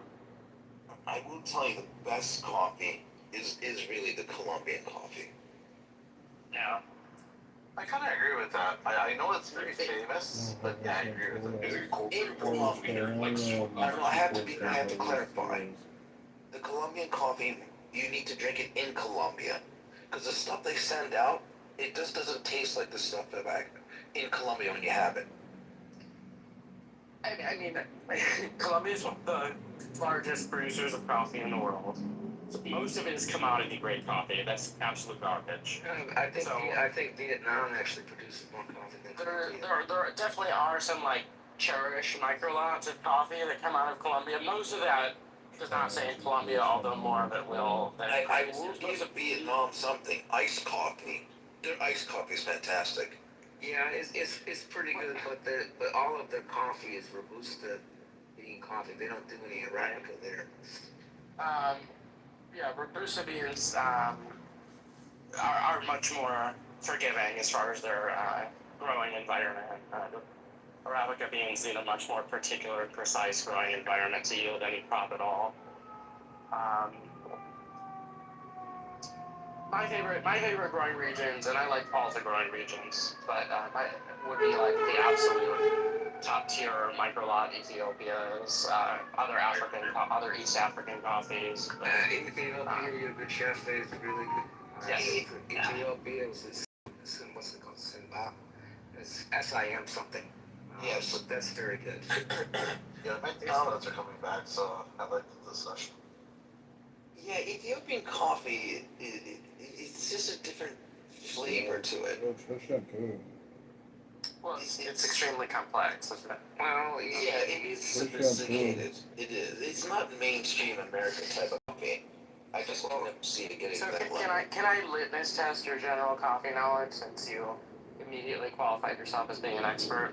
No, not an expert, but I travel different countries, tasted different coffees. I do Well, have you told me I was autistic about coffee, and I said, and then you said, well, so am I. So I thought you were... When you get to the different brewing techniques and levels, and they do these That's pretty rudimentary brewing techniques. It's not just brewing techniques, it's roasting techniques. Oh, and the roasting. Right. But, so, can I still litmus test you, or no? No, that's all I know. Oh, okay. Oh. Never mind then. You can litmus test me since I used to be vice president of the coffee company.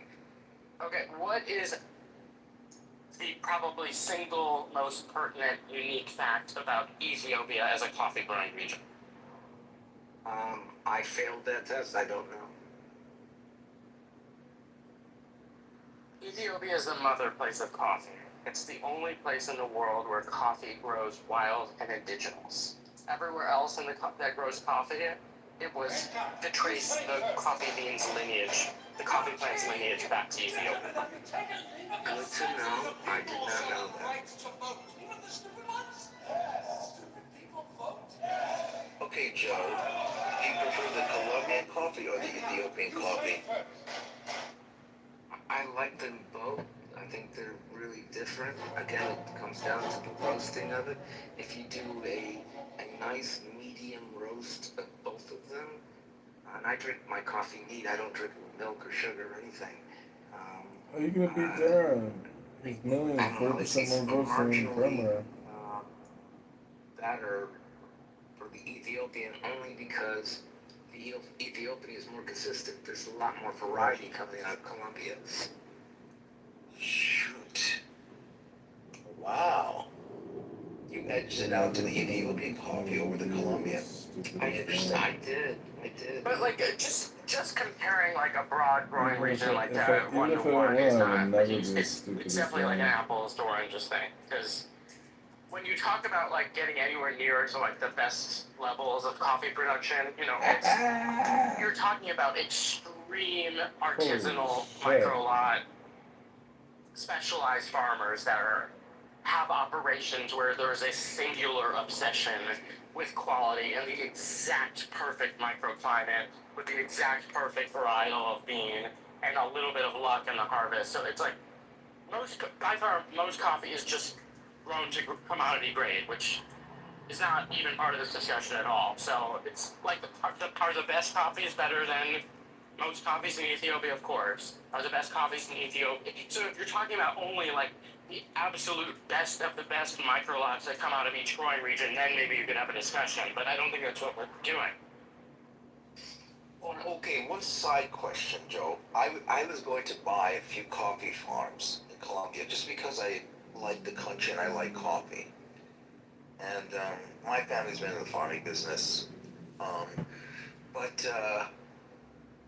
Darn, you're saying the Ethiopian bean is better, slightly better. It depends on what farm it's coming from too and where it's grown. There's a lot of factors to it. My favorite coffee is La Lucia Estate Coffee. My friend Michelle Hebert has a plantation in, of all places, Zimbabwe, and he's fighting the Zimbabwe government to keep stealing his land. But his coffee is phenomenal. And Zimbabwe is not known as a coffee producing country.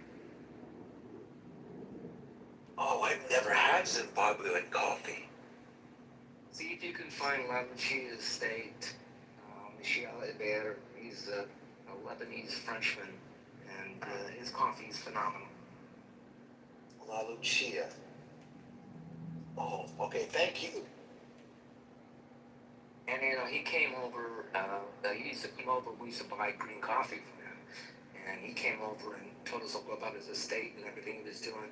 It was fascinating, and also the politics of it were crazy.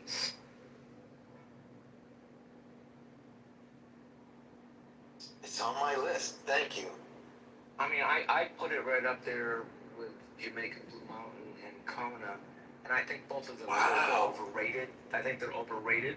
Yes. I think Kona is expensive because you got to pay farmer, you got to pay the bigger money because it's a U.S. country, and Jamaican Blue Mountain they just restrict where it's grown, so it's a supply and demand thing. Although they're very good coffee. Yes. Yeah. The Jamaican one was rather nice.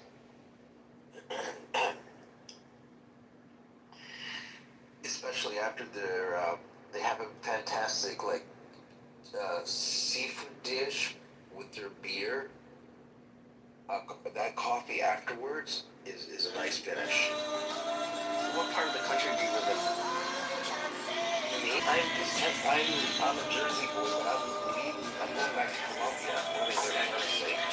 I was going to say the founder of the coffee company I used to work for was kind of kicked out. Martin Dietrich, his family is famous for creating the Dietrich Roaster, which is one of the roasters you see in coffee houses where they're roasting it at the premises. He has a couple locations called Keene Coffee, I think it's spelled Kean in Orange County. What Martin does is just crazy good in the way he produces his espresso drinks. Oh, thank you. I think, you know what? I'm still going to keep it on the table and buy the coffee farm in Columbia. So, you guys want to come down? Come down. Do you know, like, how they grow the coffee, what their washing method is, what varietal they grow? You know, I kind of skimmed through it in a YouTube video. I was supposed to go on tour to watch the whole process, but I got busy with my sister wanted to do other things. But when I go back, I'm definitely going to go and watch how they do it.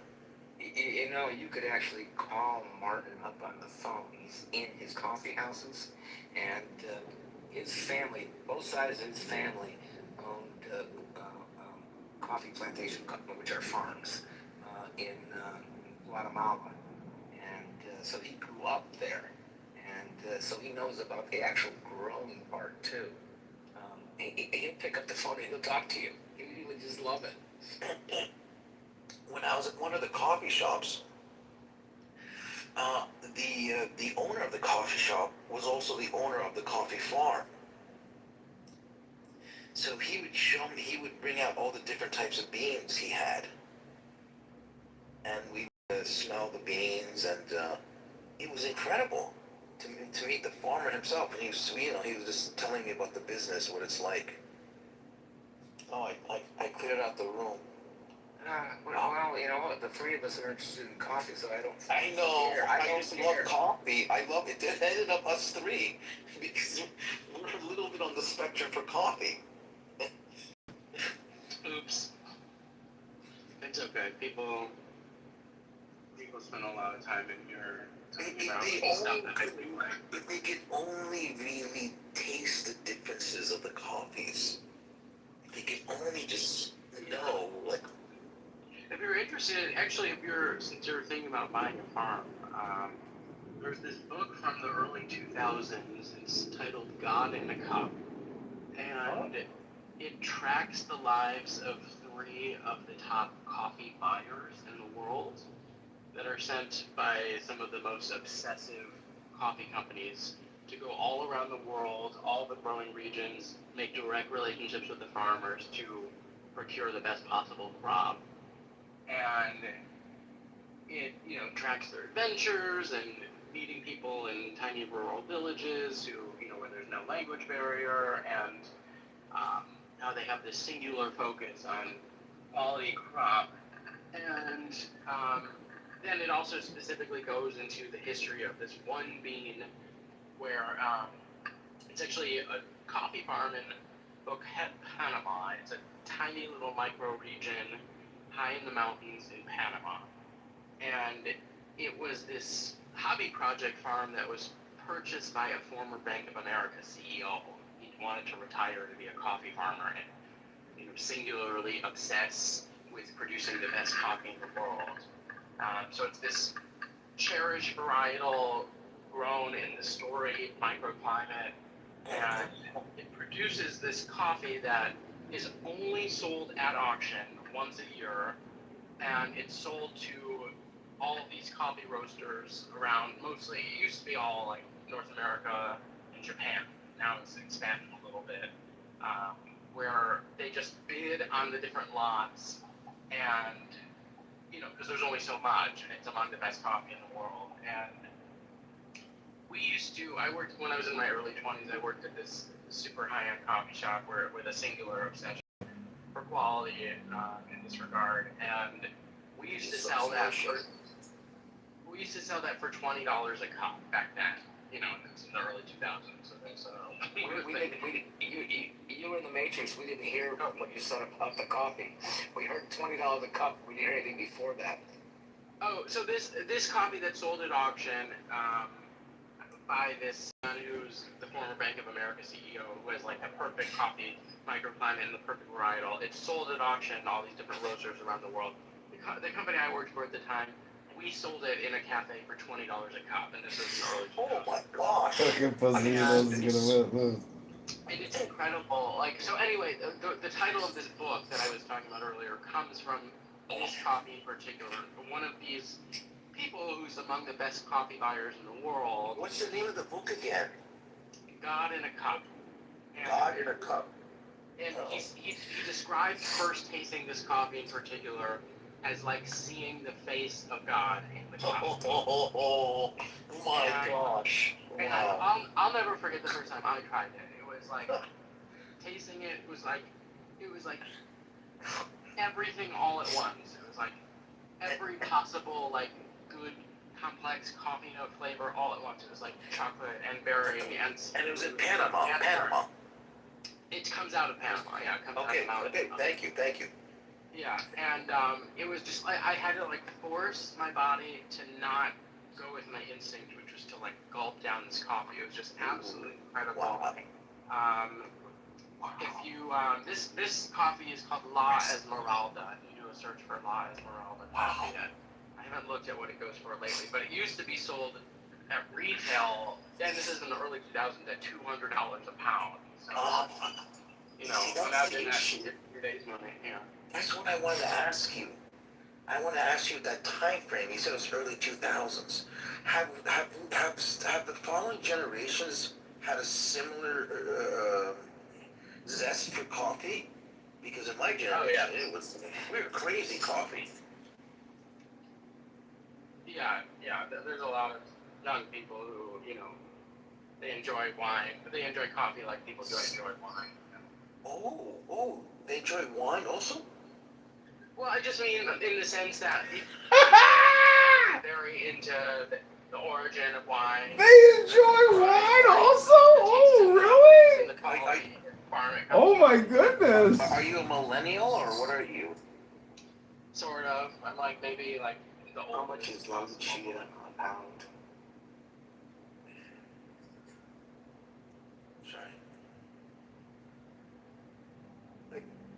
Is he in the supermarket?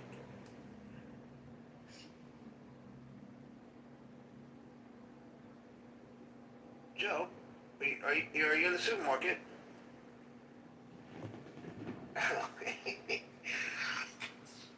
Man, that's a good story. Appreciate derisive. Mm-hmm. Are you near a computer? No, I'm on. It's just my phone. Well, I'm in the car. Can you look up how much La Esmeralda coffee is going for now? Oh, La Esmeralda? Oh, let me look it up. This is this coffee I was referring to.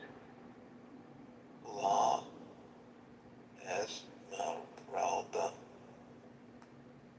coffee. Yeah.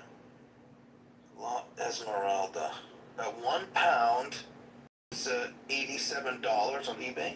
Is that about right? Okay, when is that from?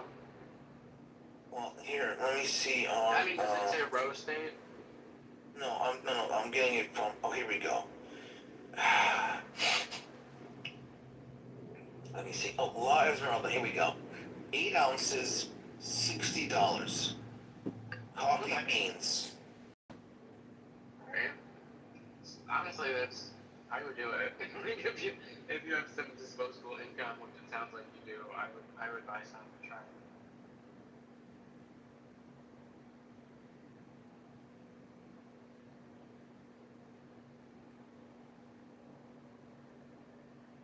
As long as it's like a recent roast date.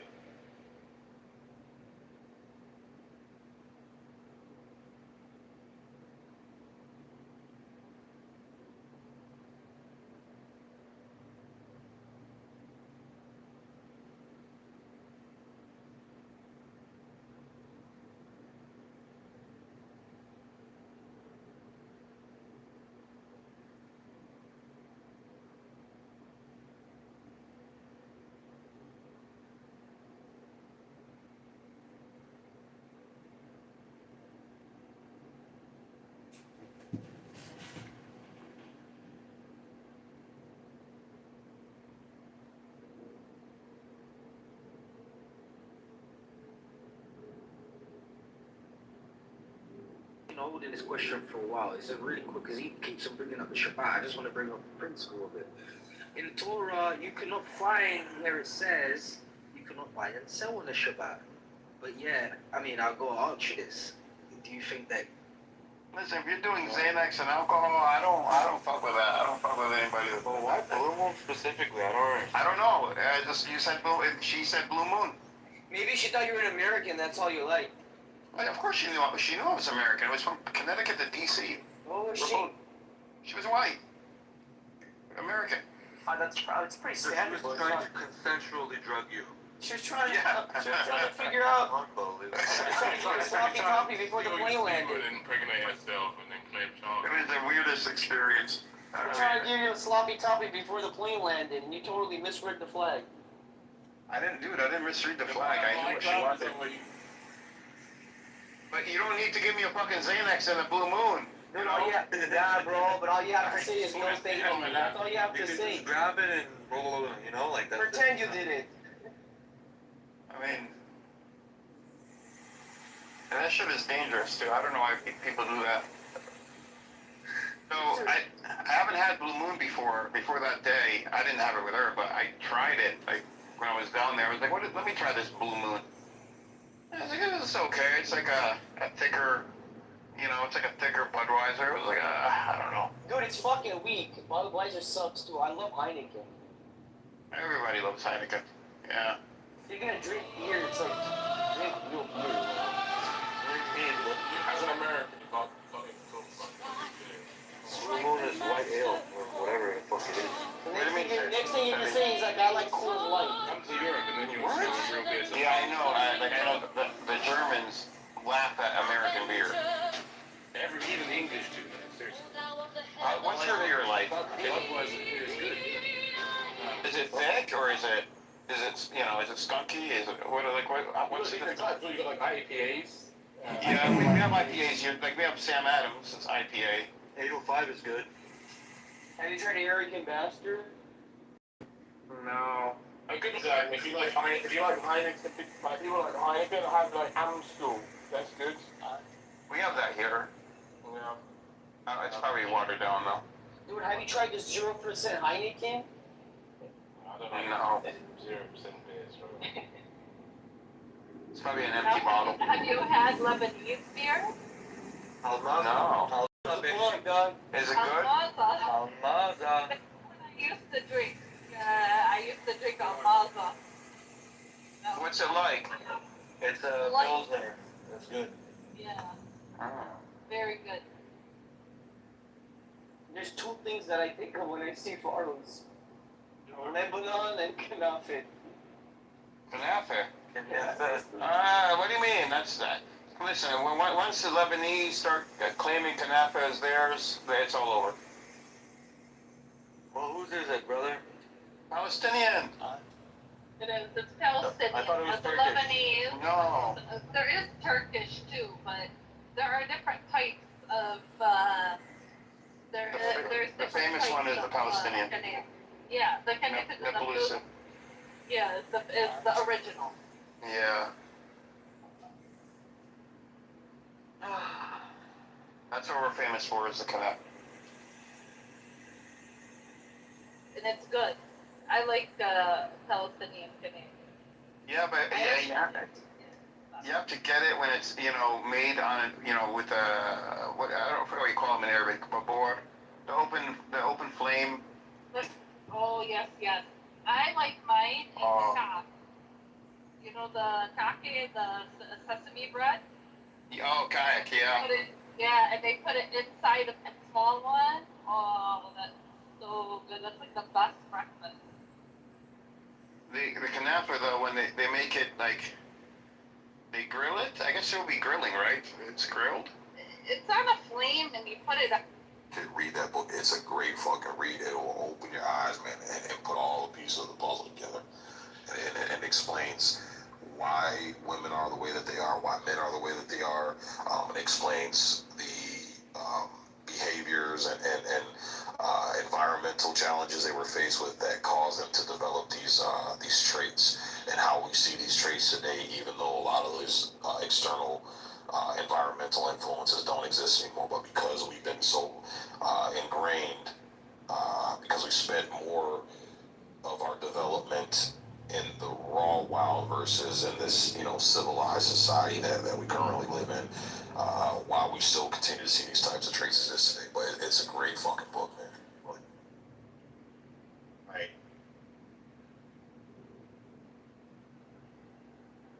What's going on, Dylan? Welcome, bro. What's going on, Alan? Hello, hello. Greetings. So we don't have like an angry woman who's like just like disagreeing and arguing on stage. I'm surprised. Yeah, not today. It's rare, man. They know better now. They know better. They know they can't run game on the men in this club, bro. So they rarely come in. The ones that typically do come in, they either come in just to straight up troll, or they just haven't been in here yet, and then they get the business, and then they don't come back. Describe to me what it is when a woman is running game on a. Is it like shaming tactics, or like she's trying to like gaslight you into like describe that to me. Yeah, it's the shaming. It's a sign language. It's the shaming, insults, guilt, and need to be right. And then on the flip side, it's the victim. The victim playing the victim. I don't necessarily agree with that as far as the game aspect of it. I feel like the game aspect is really hurt. I feel like she really in love with your ass, running your ass. I so badly want to like make out what you're saying.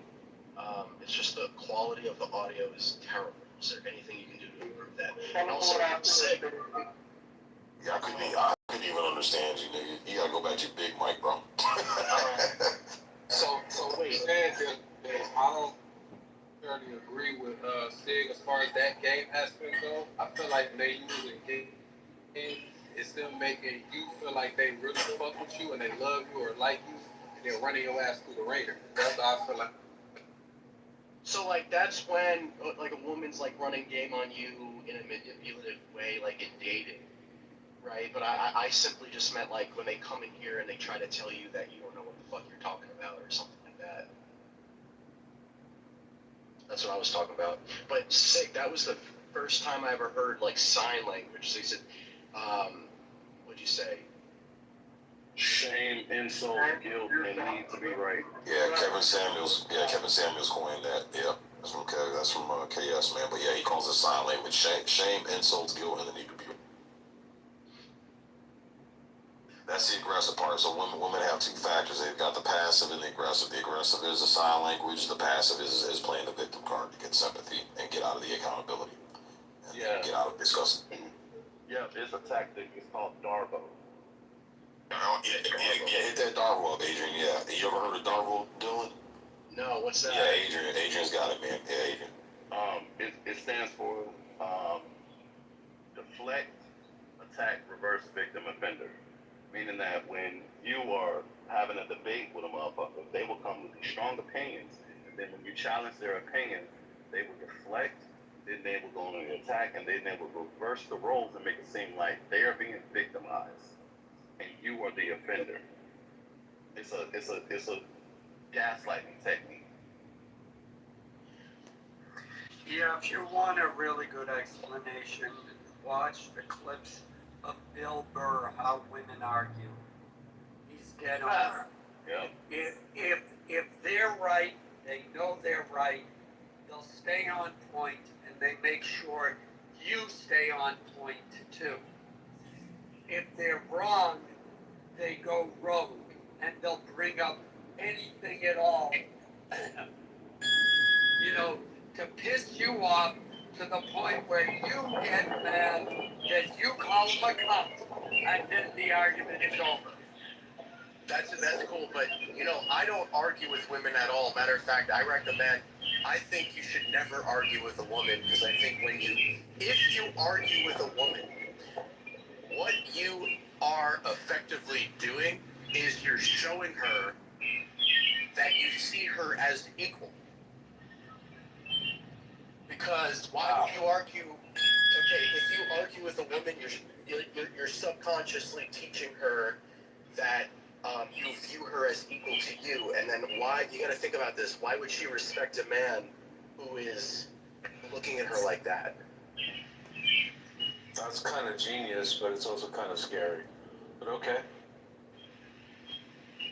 I see what you're saying. I totally see what you're saying. I mean, so you basically don't argue with any woman who has a dispute. Well, you got to look at it like this. You don't even believe that they're capable of having a conversation. Look, there's a difference between a conversation and an argument. But let me put it like this. It's like this, look. It's like you can ask me questions, but don't question me. So what's the difference? Right? It's like if you ask me a question, that's because you're inquiring to find out information. But what's the difference between that and questioning? Questioning is like, you're trying to poke at my authority, you're trying to provoke me, you're trying to elicit an emotional reaction and response out of me. And we have to have discernibility, because it's when you're being questioned that's when arguments happen. And when you argue, you're coming to that person's level and meeting them at eye level. And you got to look at it like this. It's like, if you're an employee and you have an employer,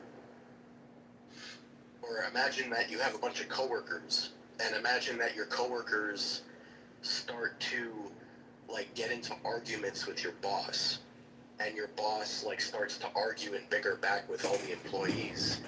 What's that going to do to the team? That's going to show everybody that you're all the same. They don't have authority over you. And then if you stick around, imagine if you don't get fired after that. Now it's like, all right, I guess we can get away with it.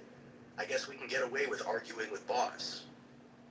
And people don't like when I make analogies of employer employee when it comes to talking about intersexual dynamics between men and women. But that's how it is. Well, let me put it, I agree with you, Dylan. Let me put it another way.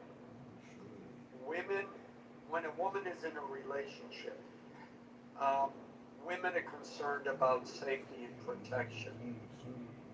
If she can, and she wants to know that you can protect her, if she can break you down and trip you up, how can she trust you to know that you're going to go out into the world and be able to protect her? So it's instead of using employer-employee, it's a matter of protector and protected. So if she gets to you emotionally, if she gets to you intellectually, if she's able to question a decision, then she assumes, well, this guy's going to go out and he's going to face not another woman, but another man. And this other man is going to screw her up, so I can't trust him. So it's a little bit of a neurotic kind of dynamic that goes on in their mind. But they are constantly, women in a relationship will constantly test their man to make sure they are safe.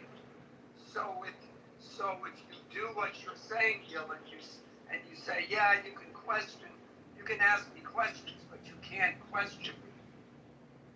That ties into something else. Women want to be heard, and you got to make them feel that you've heard their concerns. But then, at the end of all of that, it's I've heard what you said, I've considered what you said. This is my decision, and they can respect that, and they might piss and moan about it, but they will respect it because they won't feel like, well, he's just doing what he wants and he thinks he's the boss of me and blah blah blah, all of those other arguments, and that's a big deal. Let them be heard. I know it's torture. You're getting waterboarded because what should take them 2 minutes takes an hour and a half. But at the end of it, you get a blowjob, so it's worth it. Waterboarded, that's hysterical. Alan, you might know a thing or two. I'm sorry. That waterboarding term is Bill Burr uses that. But the other part of it comes from, I'll bring it up, The Way of the Superior Man by David Data. It's really a good book, and he talks about all of this stuff. I can't take credit for all of it.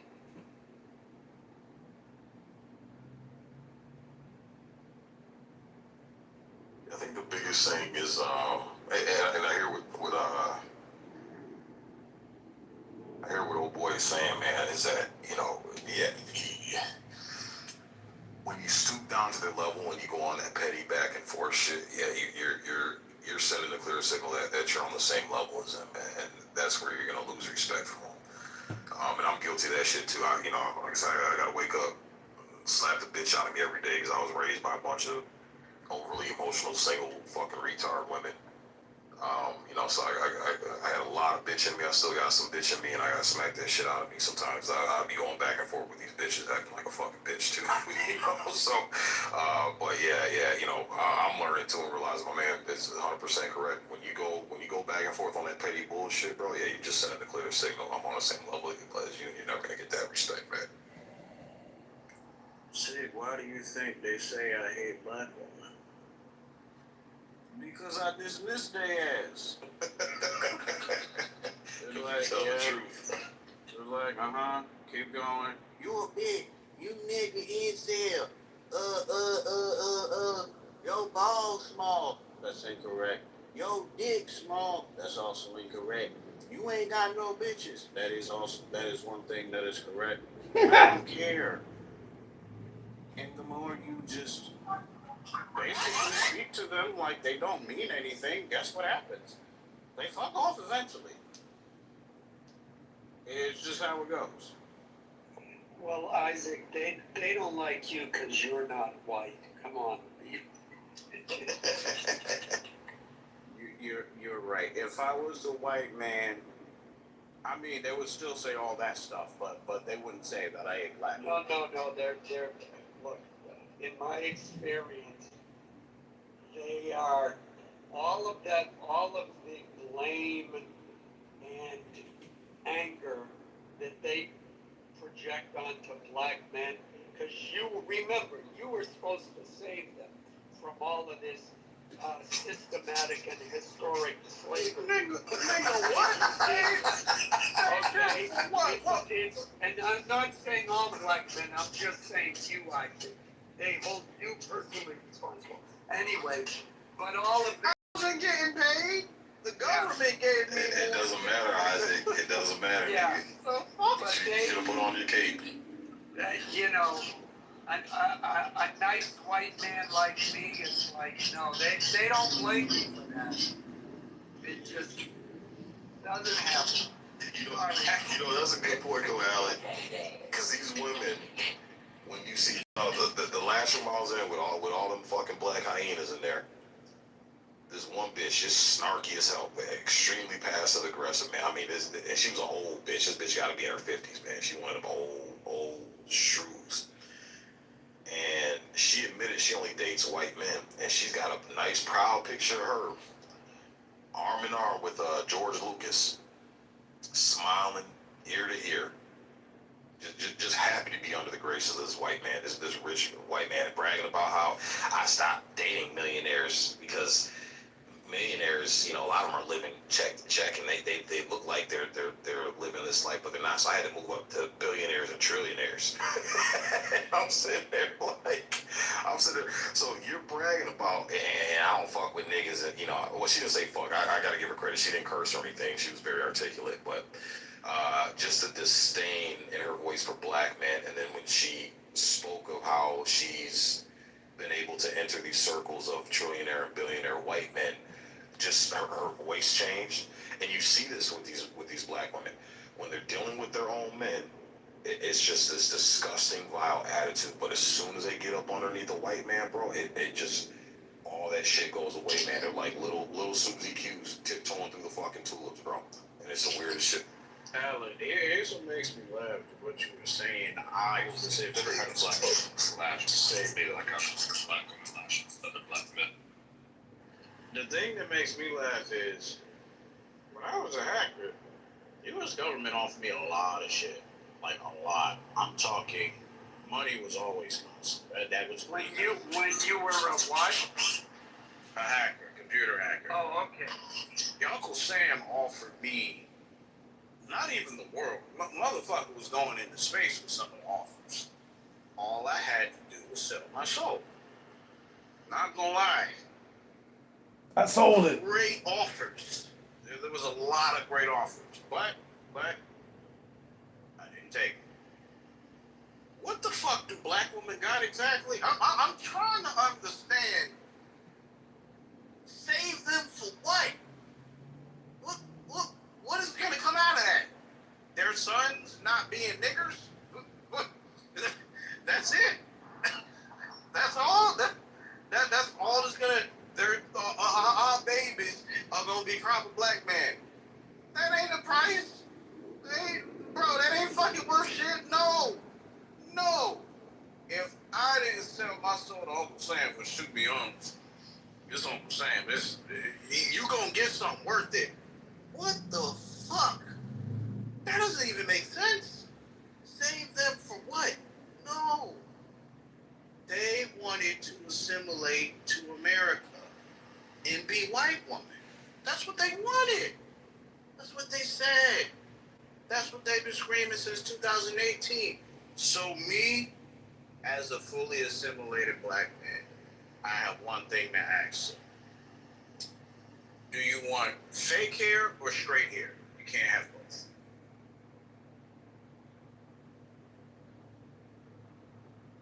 What did they tell you? They don't say anything. They just say I'm a bitch ass nigga and, just scream off when they leave.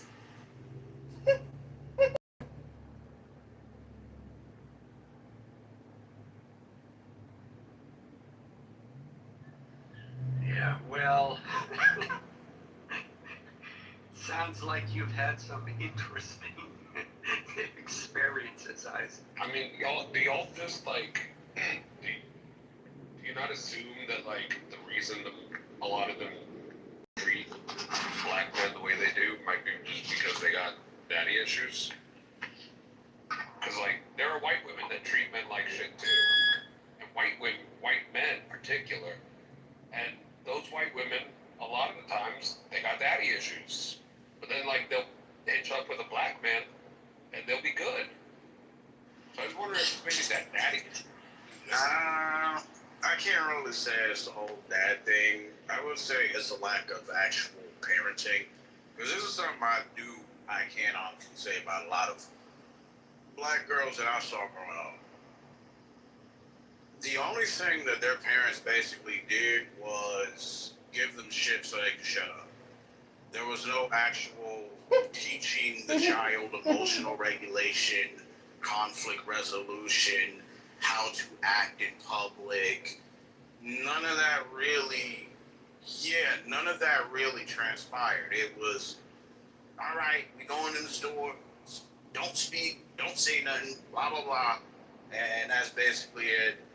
Yeah. And then when it came to the whole issue of actually how to interact with the opposite sex, they don't receive any instructions. It's just whatever you do is whatever you do, blah blah blah, fuck these niggas, and that's literally their instruction. Otherwise, black girls aren't really raised. I mean, black boys aren't either, but they're not really raised. It's just they're given shit so they can shut up when they cry, but more or less they're left to their own devices, and that's how they grow up. That's how they exist until a lot of them are 18, and then when they get to the rest of the world, they're like, why isn't the rest of the world giving me things? Because your parents fucked you up.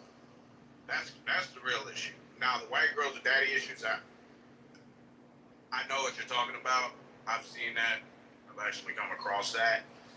Yeah, that's weird as hell. Yeah, they all have daddy issues because either the daddy didn't give them enough love or their daddy gave them too much love. The daddy didn't give them enough guidance or were overbearing. One or the other. Daddy. So yeah, I think to be fair, you know, whereas teenage boys start to separate themselves from their mother, though they still, you know, they still can hold their mother in high regard, they don't necessarily operate based on I don't know, mother worship. That isn't the right term. But with girls, and they know this, that a girl's relationship with her father is much more important, I think. Now I'm just winging it, so I'm kind of, you know, thinking off the top of my head. But I think there is a difference between that and between boys and girls when they're raised and their relationships with the parent of the opposite sex.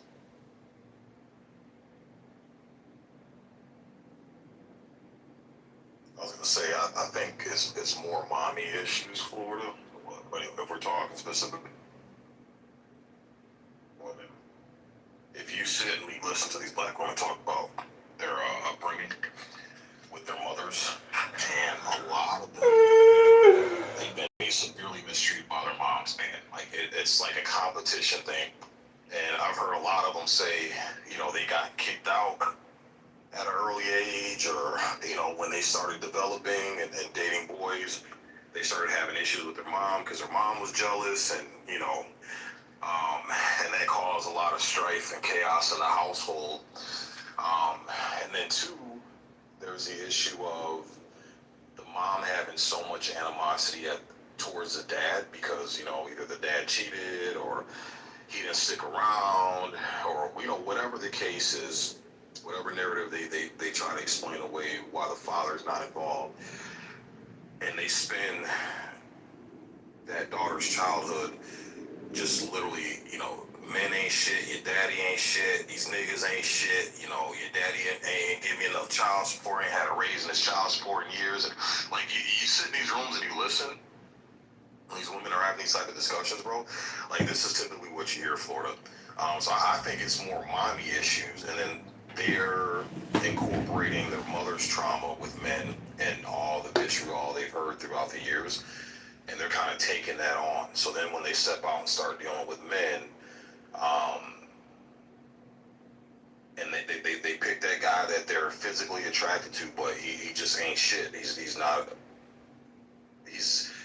not showing the signs to be a good husband, a good father long term, and then that man does what he does and they get hurt or they get burned, then I think they start going into that reserve of all the shit their mother taught them and put onto them, and then they start using that to solidify, and then I think that's You know what I don't think we can say yet?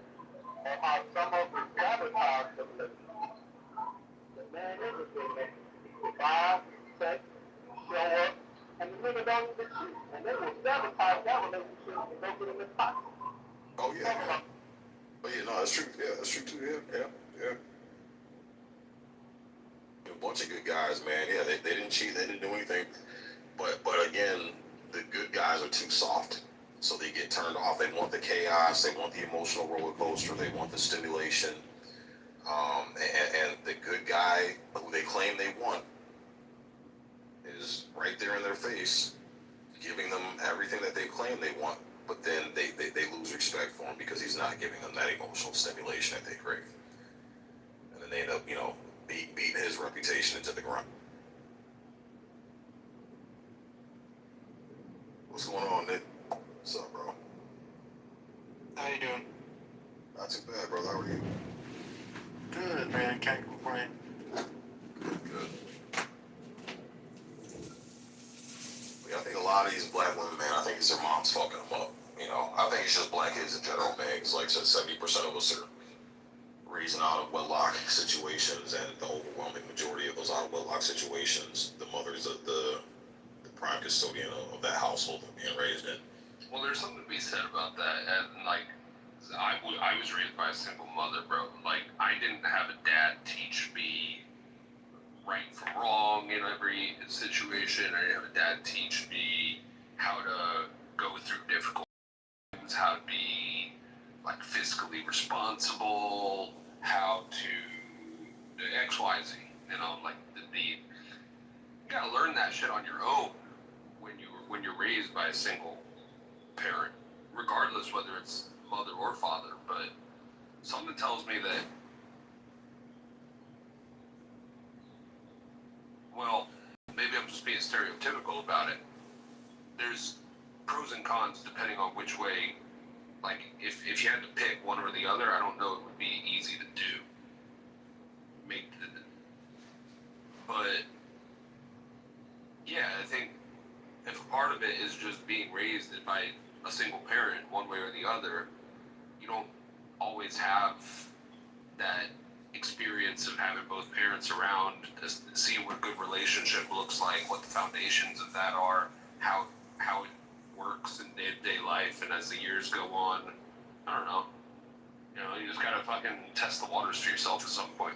And like for me, I was probably 28, 29 before I really decided that I didn't want to just be a single bachelor the rest of my fucking life. And still to this day, now I'm hyper picky about who it is that I'm gonna end up kind of committing with. So I dated a few girls for a couple of months here and there, X, Y, Z, and like, I don't know, maybe I'm just being too picky at this point, but I don't think if I had my parents in a good relationship, it would have taken me that long to figure it out. Because I know I let a couple of good ones go along the way. Yeah, I feel you on that one, man. Yeah. So so when you say that it could go both ways, what do you see in the real world, and what stats do you see that indicate that being raised by a father alone is gonna be equivalent to you're gonna have the equivalent results as what we've seen, kids being raised alone with just a mother? I feel like, and this could just be completely hypothetical on my part, I feel like men that are raised by single fathers, as rare as that occasion is, generally are the ones that treat women like shit, or the ones that have overly aggressive dads tend to inherit that characteristic or personality trait from their dads and treat women like shit. I don't think I've ever met another guy that was raised by a single mother that would be physically abusive to women, and like even verbally abusive,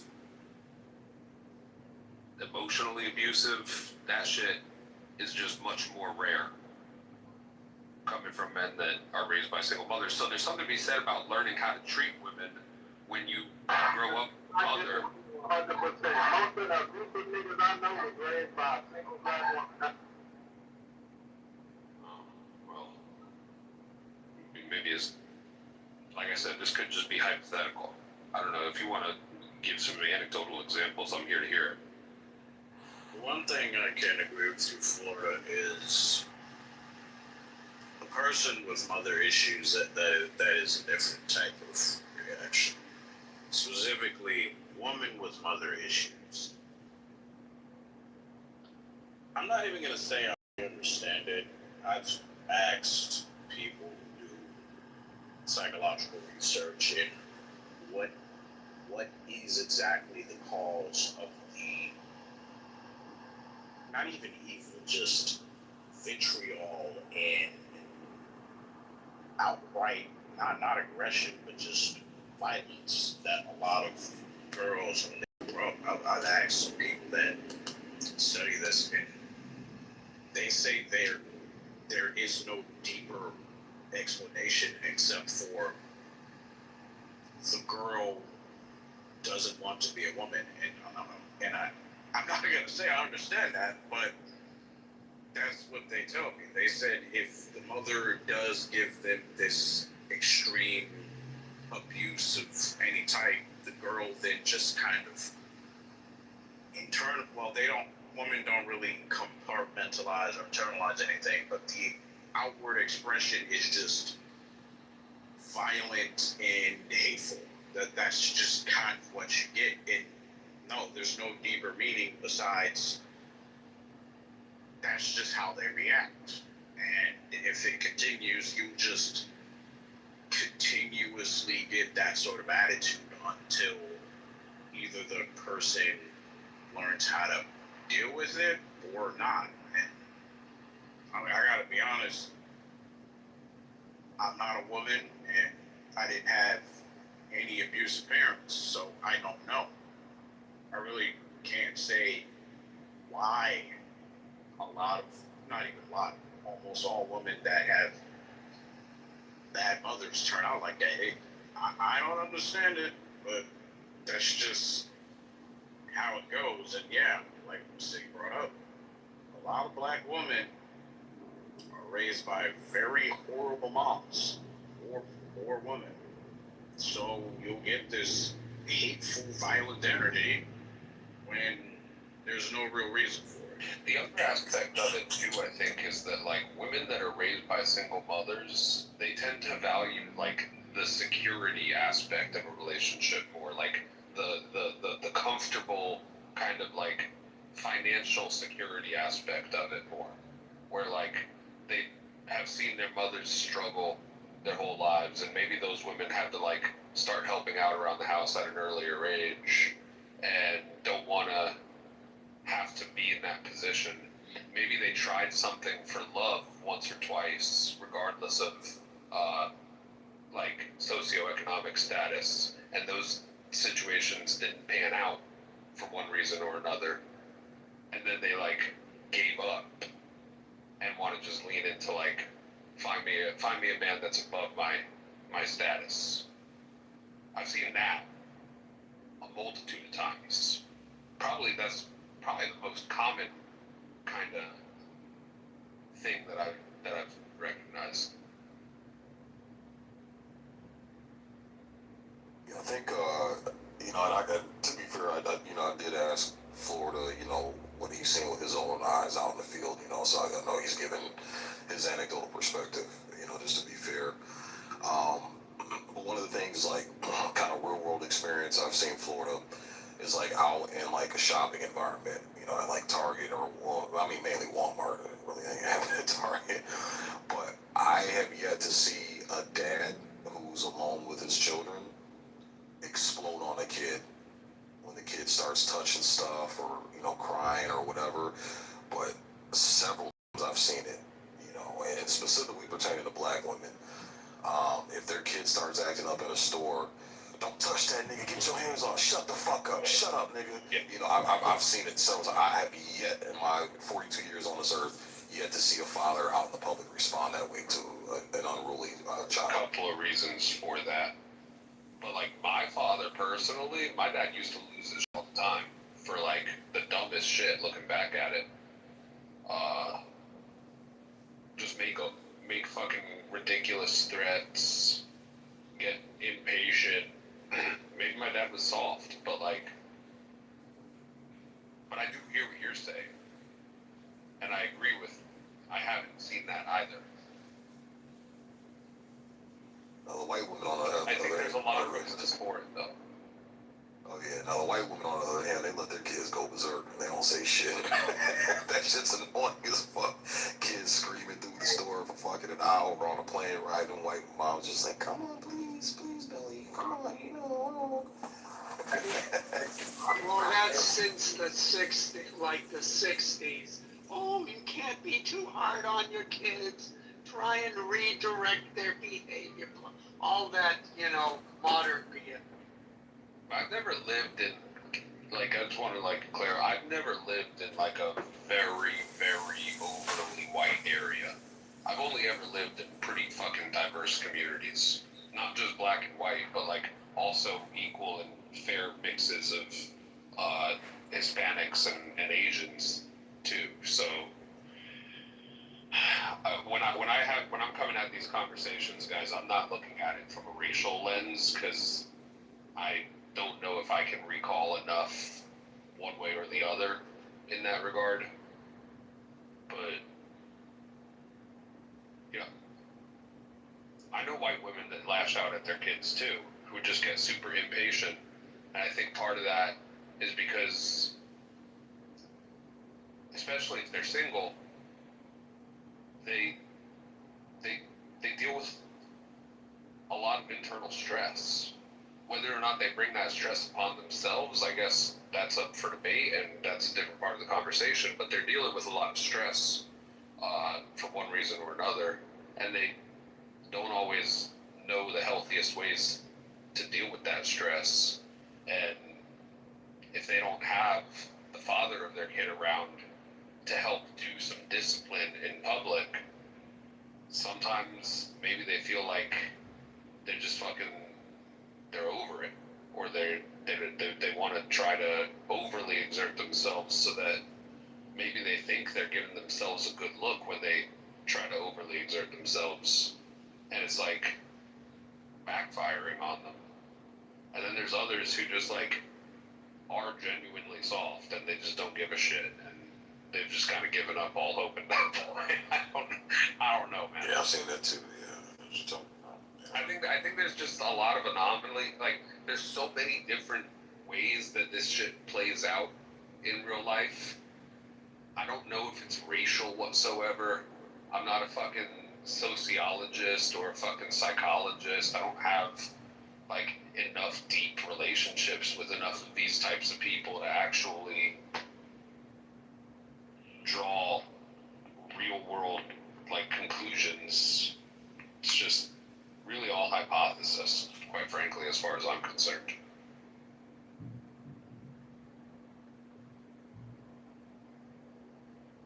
But I wish it was different, right? I do think that obviously just stronger family structures in general would fix a lot of these fucking issues that we're talking. Oh yeah, 100%. Especially that level of stress you talked about. I mean, yeah, I've seen it too.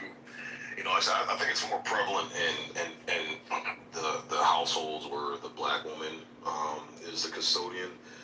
Because black women, we just know black women are just a lot more aggressive, man. Than white women. Everybody knows that. But it's because that stress that the man is traditionally taken on as far as leading and the responsibility he's taken on for that family, they now have to bear that, and they haven't evolved yet to be able to deal with that. They're tens of thousands, if not millions of years, men have evolved to be able to deal with that type of pressure, and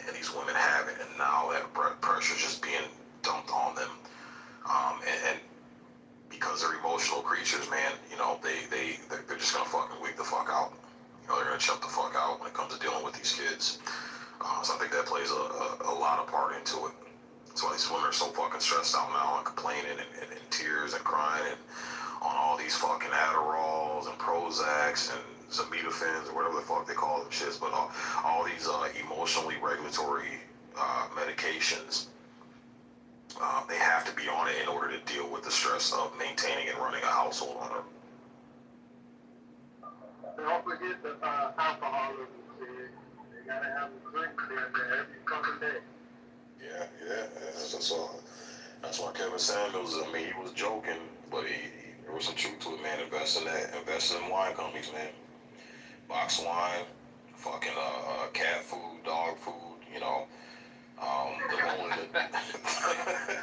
The loneliness too. Like I've seen it a bunch of times, man. Most of these single women I've dated, especially these single moms, they got an animal in the house, some type of fucking animal in the house that they've included into the household that isn't being taken care of and given the correct amount of attention it should be. But they just on an emotional whim bought that dog, bought that cat, bought that lizard, bought that bird, bought that whatever, because they're trying to fill some type of emotional void that they don't have because there's no man in the house fulfilling that.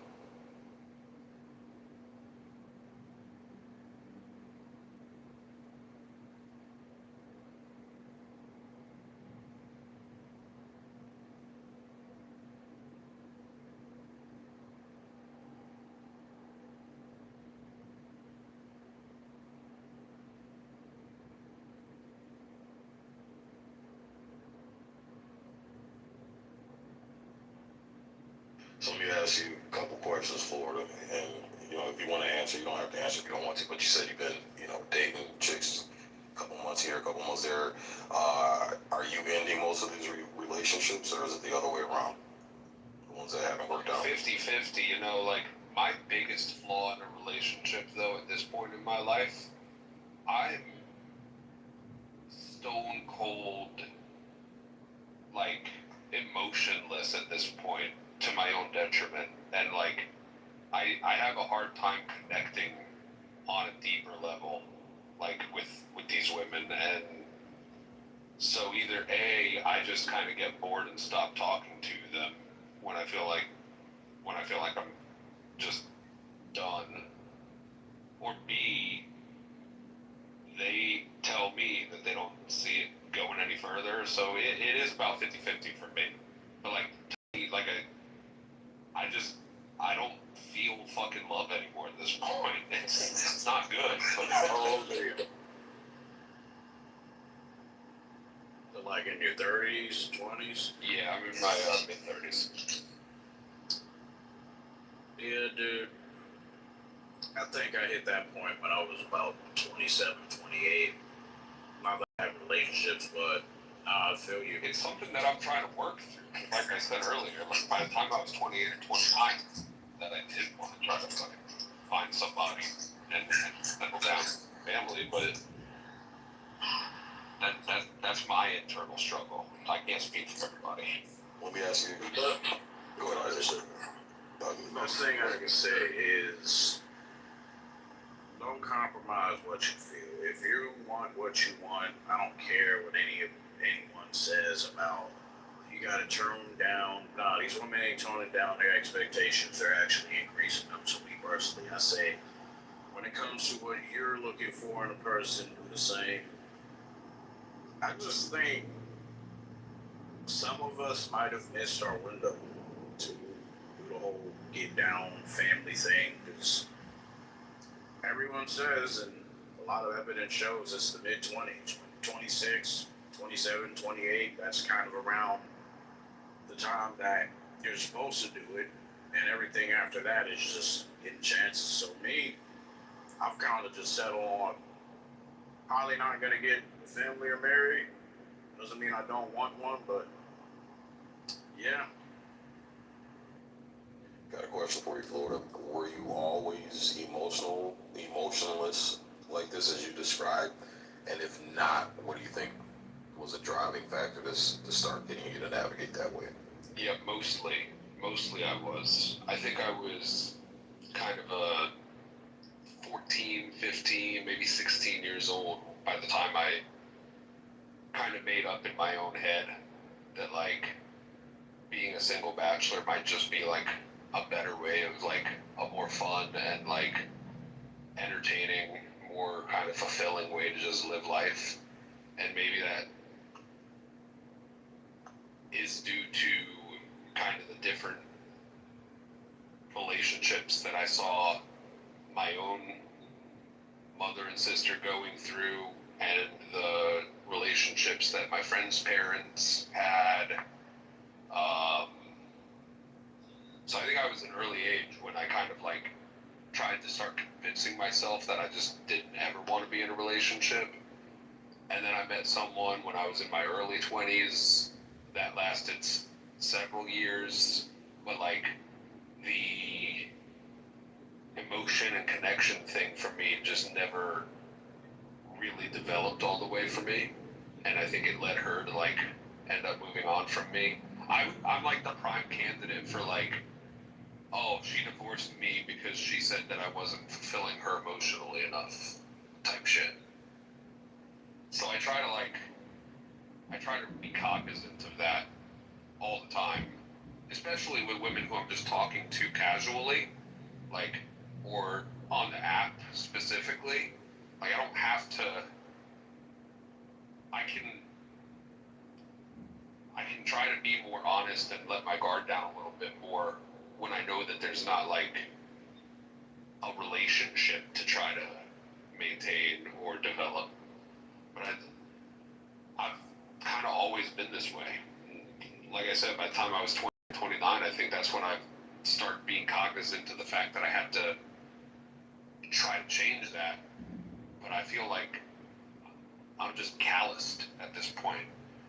Why? I don't know. But like I said, I'm sure it has something to do with just kind of my lived experience as far as my mom's relationships, when she was in and out of relationships a few times throughout my life.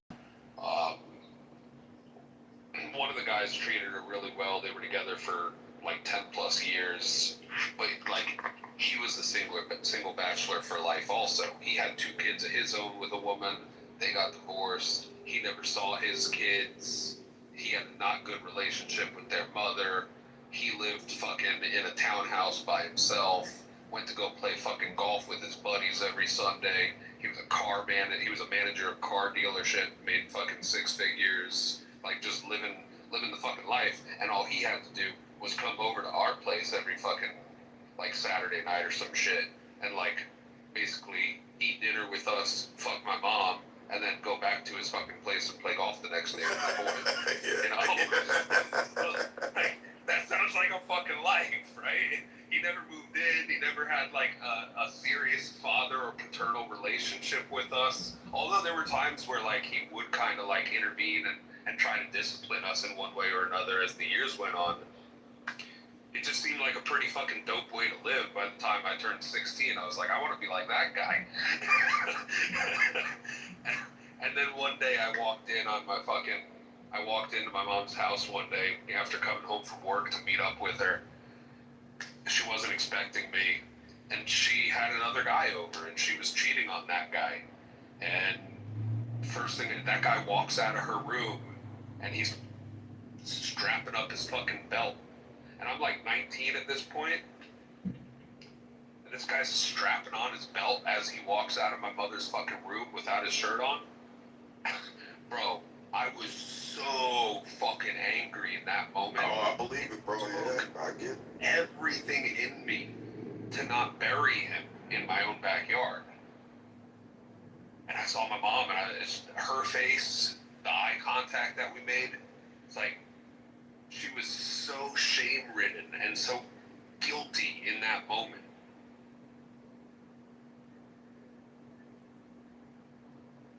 I don't know. And then I've seen my sister go through relationships and be like, number one, mistreated, but like on the other hand, also my sister fucking get overly emotional and like, you know, you guys say that black women are bitches and, you know, more aggressive and meaner.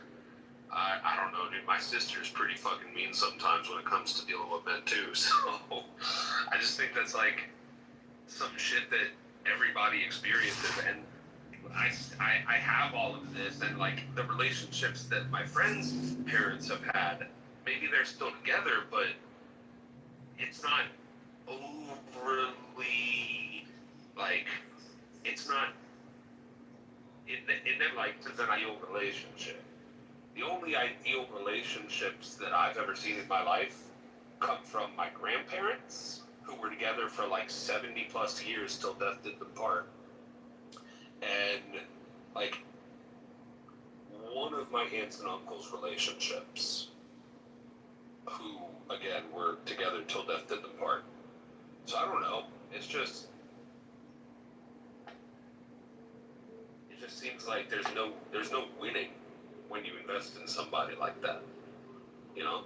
Yeah, totally get that. So like now that you're dating, like you've had this epiphany where like you want a wife, you want a family, you're looking for something more serious, and you said you find yourself kind of getting bored, and or you know that connection's kind of just not there, and you're like, this ain't working out, man, I'm out.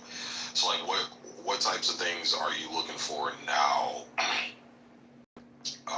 to move you in the direction of you know finding a woman to have a long-term relationship or marriage with to start that path? Like what are some of your demands and things that you're looking for in that type of,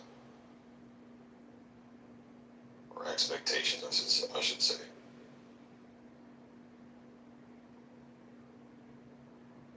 Well, that's where I'm stuck. I don't know. Welcome to the club, brother. Sometimes I feel like I want a fucking highly educated and like a woman who has her own job and like is also willing to put that aside if and when we end up having a family.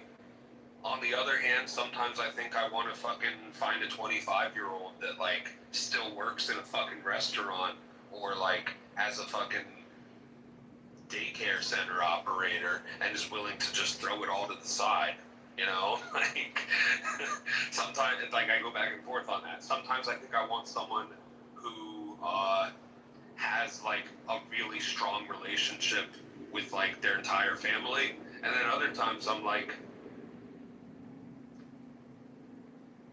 sometimes those women just come across as like too picky. I don't know if that's the right word, but like too demanding, maybe.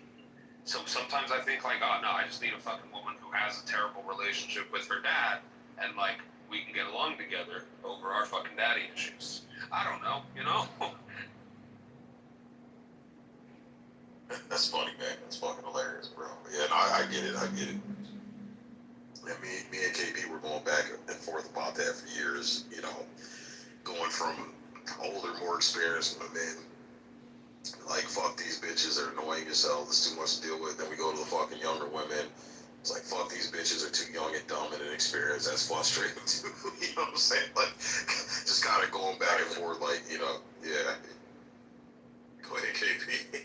I was just laughing about that because when Florida was speaking, it was like multiple choice in my mind. I'm like, out of the first thing category, he said a woman that can put away her career, or a lady who works at a diner or whatever. Damn, that's give me the lady at the diner. Yeah. Sometimes I think I'm okay with like a single mom that has like a young child or two from the same guy and is also willing to have another one or two. I'm okay. I think I'm okay with being a stepdad as long as she also wants at least one or two more with me. But then on the other hand, sometimes I'm like, well, I've been in relationships with single mothers actually multiple times, and they generally have less trust for men due to their experiences, which makes, my job all the much harder. Yeah, I noticed that as well. I've seen a couple of them who like abuse alcohol and pills, like you were saying before, to the point where it's like detrimental to fucking well-being, because they'll get fucking blackout drunk on fucking Vicodin or Xanax and fucking red wine and pass out on the couch and not do shit with their kids. And I don't know, man. The older we get, though, it's not getting any easier, I'll tell you that. Yeah. Well, you have to step away from this up here. Yo. KP, what's up, old man? What's going on, mister? What's up, Easy? What's up? How y'all feeling? Y'all good? Oh yeah, we're good, man. Man, I was looking for you, bro. I got into this one room, bro. After that room you were modding this morning, I got into another one, bro. Man, I was like, God damn, I hope 3Ski pops in, bro. Yeah, I ain't gonna lie to you. That room that I was in, bro, we be doing some bangers, bro. But it just be chaotic sometimes, bro. And that's kind of why I be the way I be, and I be having to like switch the way that I mod shit when I'm in your room compared to that, because you see how chaotic it is. So I don't know if you noticed, that's kind of why I have to assert myself the way I do and the things that I do. But when in your room, the way that you run it, I don't have to be that aggressive, and sometimes I gotta, figure that out. No, you're good, brother. Look, that was your room. You had control of it, bro. You gotta control your room, man. It was a good room. I think you handled it very well, man. You handled it very well. So yeah, you gotta do what you gotta do to control your room and your space and run it how you want to run it, bro. No harm, no foul, bro. But I think you did a great job. I was telling the fellas, man, because we were kind of talking about these women are gonna try to get away with as much as the men allow. And I think your room was a great example that woman tried running that bullshit, but the men stuck together. And then we had some couple superstar women too that were holding her accountable as well.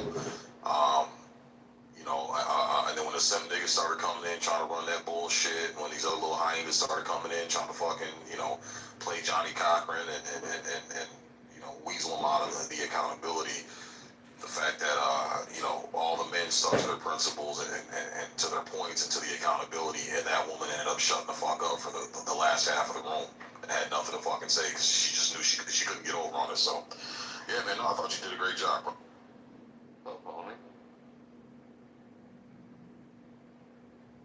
Appreciate that, brother. What's going on, Rafi? Welcome. What's up, TC? What's going on, TC? What's going on? What's going on, Mike? What's up, brother? Damn, ain't nobody chat since I've been here. Y'all see my chat? Fuck all this relationship shit, bruh. What do you want to talk about, man? I want to talk about overthrowing the government.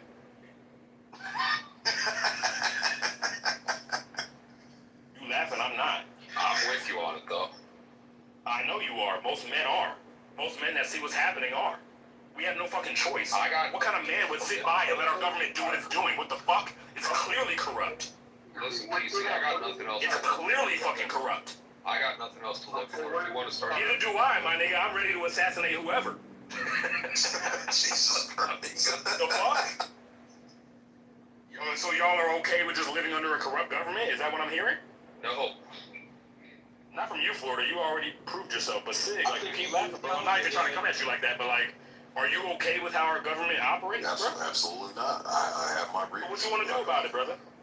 So again, when we can get enough men together to start that fight and sustain Let's talk about fight, I'm willing to do it. But again, it's about winning the war and not just winning battles. And here's the thing: it's the same principle as military tactic, brother.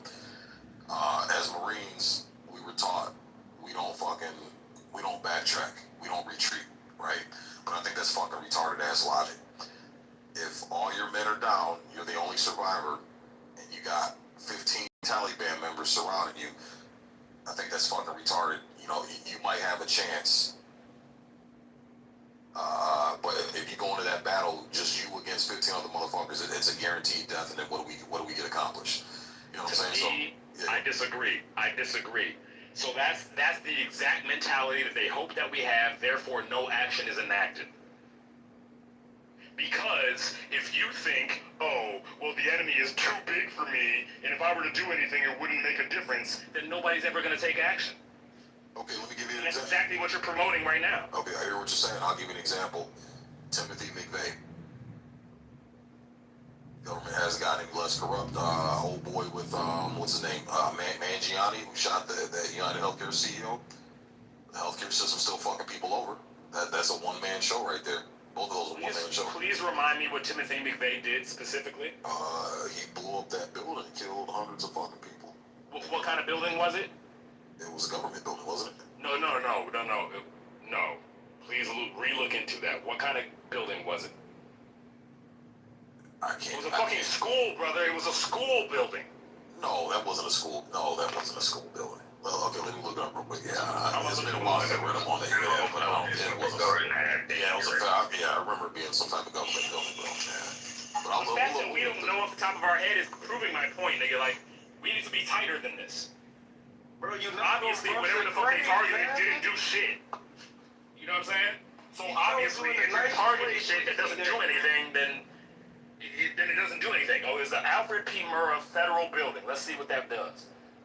The United States Federal Complex, Oklahoma City. It was a Social Security Administration building. Who gives a fuck about Social Security? That does nothing. So I would argue they targeted the wrong shit. What should he have targeted then, in your opinion? You need to target the people that make the decisions.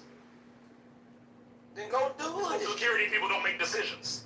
Go do it, TC. I mean, if anything, that's like... Nigga, how do you know I'm not, nigga? Well, shut the fuck up about it and do it. Ain't no shut the fuck up, nigga. It gotta be more than me, nigga. No, you gotta stop talking about it. Talk about some shut the fuck up, then you're worse than me, nigga. TC, you gotta stop talking about it on the fucking What are you doing, though?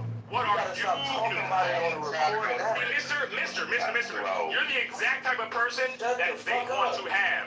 You're the type of nigga that sit there and be like, oh, I'm not you're on the fucking sidelines, your fucking self. You probably got a job to work for them. Nigga. You probably got a job to work for them. Fuck out of here, bro. Nah, what do you do for a living, TC? Nah, I'm retired. What do you do for a living, nigga? You got a bitch in your PCR with a fucking graduation picture, nigga. You're a bitch, nigga. Yeah, it's my wife, bitch ass nigga. Yeah, it's my wife, bitch ass nigga. Don't talk to me. Now what? I'm 37, bitch ass nigga. You're too young for this. So dumb ass you and your wife, nigga. Fuck you and your wife, nigga. You talking soft about as hell, bro. You're not gonna do nothing. How am I soft when I know you not gonna bust a grape? You the one talking about don't do it. They know you're not gonna bust a grape though. You just talking. What are you just gonna do? fucking talking. What are you going to do? Just talking, bro. What are you keep talking about me, but let's talk about you. What are you going to do? I'm not talking about throwing the government. You're not gonna do nothing, nigga. You're gonna sit there with your little bitch ass wife and try to get sex every and try to raise a kid and not do shit, nigga. You ain't activist. You ain't no activist neither, nigga. TC, where you from? Hey, TC, where you from? TC. The point you a clubhouse nigga. You a clubhouse nigga. Where you from? You a clubhouse nigga. TC, where you from? I'll show you how much ugly ass wife. Hey, where you from? Where you from? Nigga, I went to Hampton University. I'm Alpha Phi Alpha. Where you from? DBL, nigga. My homie Alpha. Fuck up, nigga. My homie Alpha too. Fuck up, nigga. Hey, my homie Alpha too. Motherfucking person, nigga. I live in South We can set this shit up, but I'm gonna beat your ass. You fucking see me, nigga. We can set this shit up, but I'm gonna beat your ass, TC. See me, faggot ass bitch. We can set this shit up, but I'm gonna beat your ass. PCR, but I'm a... Fuck, you a bitch. Shut up, bro. All that yelling ass shit like a bitch, bro. You act like a bitch. All I was trying to tell you is that you doing the wrong thing if you gonna do that with your plan or whatever the fuck you gonna do to throw the government. Like, bro, these niggas be disrespecting folks and don't know that they'll die in real life. I don't get it. I don't get it. You ain't even playing with the government. What you playing with me for?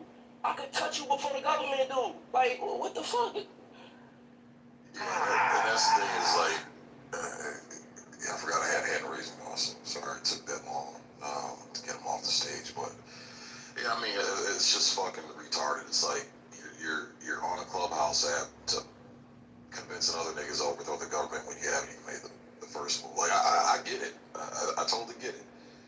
I get it. We all have grievances, but I don't think we've gotten to the point yet to where we're really feeling the pain for us to make that fucking move. I think it's gonna take a little bit more to wake men up to be able to consolidate. Sig, I'm not making making that move with niggas like him, bro. 100%. Them Yeah, niggas, 100%. them niggas is dumb. They have no type of strategy. It's just take over the government. Oh, what we gonna do? Like, bro, like all of that rah-rah shit. You could tell you was raised by a single mom, bro. Like, what the fuck is going on, bro? You act like your mom's, gang. You gotta relax. And hey, look, and this is something I had to calm down on too, man, because you know we come from where we come from, and sometimes we gotta be that type of way.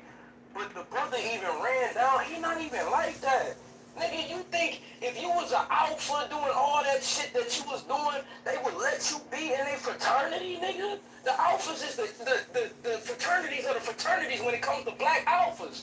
I mean, when it comes to black fraternities, my nigga is an alpha. And he be looking at me crazy when I be crashing out.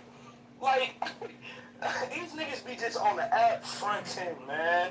I don't even know why he talking like that. He could get his whole fucking fraternity and chapter in some deep shit for no reason. Oh, like, niggas be so goofy, man. They talk too fucking much. And I ain't gonna lie to you. To me, that's the biggest mistake that black people have made in history. They have always displayed their moves, their feelings, and went too deep into shit that they should just act on and stop talking about. But hey, who am I? Who am I?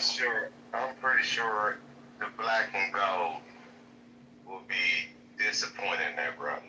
Hell yeah. If I told it, man, I would literally, my best friend, KP, my best friend, is the alpha and the president of his chapter. I could have been in a fraternity if I wanted to, bro. That shit wasn't for me. I was too gangster for them.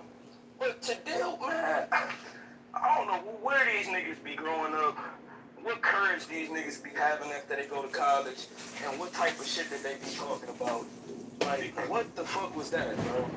That was very profound. And that's what I was going to say. He said something very, very profound. Why would you say all this shit on a recorded app? Motherfucker, you trying to get everybody flying by the government? That's what I'm saying. That's what he was saying. Niggas just put all their rules, put all their fucking strategy out there. Because wearing on their sleeve is a fucking bullshit. Like Timothy McVeigh, that nigga was going around rah before he knew anything. He just fucking suited up and did what the fuck he felt he had to do. We got some manure and got a white man and big basic shit. It's like you do that shit every time. And it's like, if y'all gonna learn something for the motherfucking cracker, learn that. Learn to quit talking about your motherfucking moves and just do it. What the fuck? That Killdozer built that fucking, that bulldozer. Oh, yeah. Wait, that nigga wasn't on. He rah. He spent how many fucking months piecing that motherfucker together and just went out there and did what he had to do, man. How the fuck did they destroy that thing? He ended up getting it stuck when he ran it into the side of a building and it got stuck because there was like a drop. So he couldn't get himself out of it. That was the only reason. But if it wasn't for that, they would have been able to stop it. Yeah.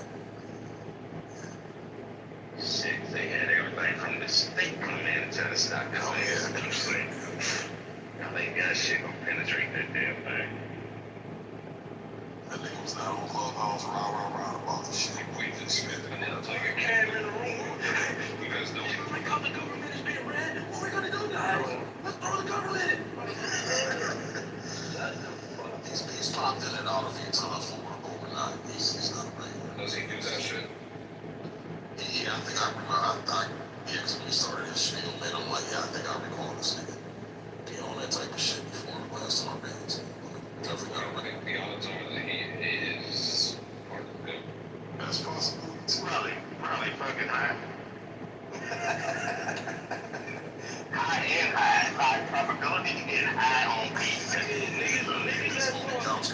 Niggas talk like that publicly. I be thinking they police. Yeah, of course. Every time, bro. So I want to say this shit. I be having my little crash outs and shit, like, but I ain't saying nothing that's gonna like incriminate me. I might call you a bitch ass nigga and all that shit, but I ain't gonna say.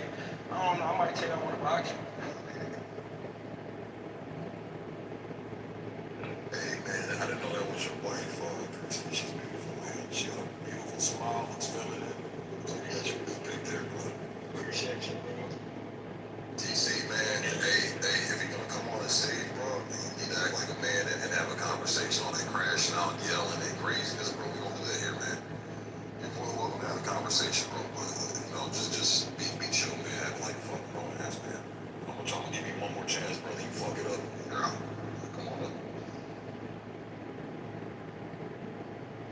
crash out on whoever crashes out on me.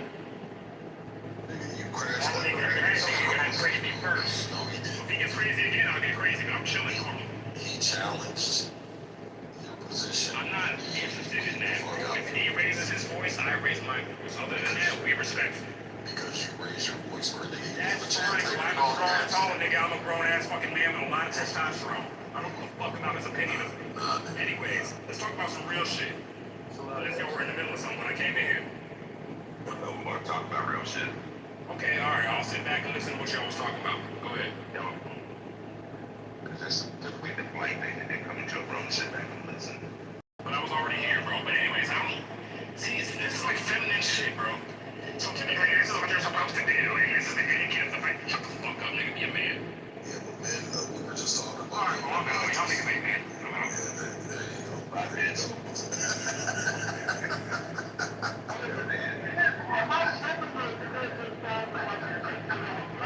Yes. Yep. Fucking black woman. Motherfucker would know that.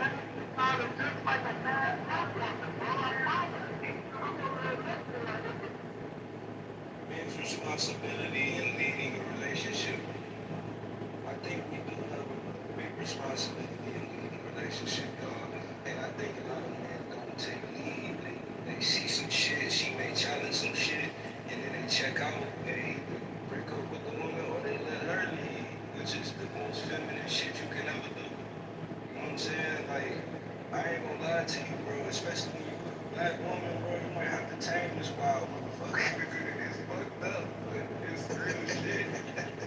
Hey, man, you gotta show her that, cause, but, see, on some real shit, I gotta be real about this point, man. The amount of fuck niggas that they run into is egregious. And when I say that, I mean like they father, the uncles, the first man that they loved. It just, you kinda gotta prove you not one of them. And a lot of niggas not into proving shit to women, but I don't know. When I like a woman, I'm old school. I pursue. I ain't doing none of that tricking shit, but I pursue. And I will prove you that I'm a good nigga, and I will be consistent. And once you fuck it up, that's on you. But a lot of niggas don't do that, man. Do you consider whether it's worth proving yourself to a certain type of woman? Maybe certain women aren't worth that type of investment. To a certain, yes, it has to be a certain woman or a certain caliber of woman. You can't be just out here like dude said in the chat, proving yourself to the hoes. I ain't proving myself to the hoes. I'm fucking the hoes and moving around. Well, I ain't doing that no more, but yeah. But yeah, bro, it's to a certain caliber of woman, and honestly, the certain caliber of woman is what you choose, man. If you choose to lay down with this woman to take her serious, that's obviously your certain caliber of woman to choose to take down and take her serious, bro. So if you're going, I'm just saying, if you're gonna take a woman serious, I'm not saying you have to go out and just prove everything to this woman, but you definitely have to show her by example that this is what I want out of a relationship, this is what I want out of you, and I'm expecting the same thing. I'm leading, because that's what leading is. So maybe I worded it wrong when I said prove, but you lead by example. You don't lead by words and saying shit like a lot of these niggas do. They say shit and then do the opposite, and then the woman be like, well, I'm gonna do what you're doing. I'm not gonna do what you're saying, because that's some bullshit. I'm gonna do all the fuck shit that you're doing. No, you gotta lead by example and actually be a man and show things. Like the same thing with your kids, you know what I'm saying? But do you think, in your opinion, most men have a Oedipus type complex? You said they have a what? Oedipus type complex. Oedipus type complex? Yes. The fuck is that? They tend to. Come on, work with me. I don't know what the fuck is that. Okay, cool. I got you, bro. They tend to date someone like your mother. Okay. make sense. I mean, they say TKP. I don't know this up in the air because they say when a man really loves a woman, he acts like the true boy. Like you kind of get that motherly love from your woman. So I don't know. I don't know. Yeah, I get what you're saying. My girl don't really act like my mom, though, so I can't really relate with that. But I get what you're saying, and I can see that with a lot of these niggas too. So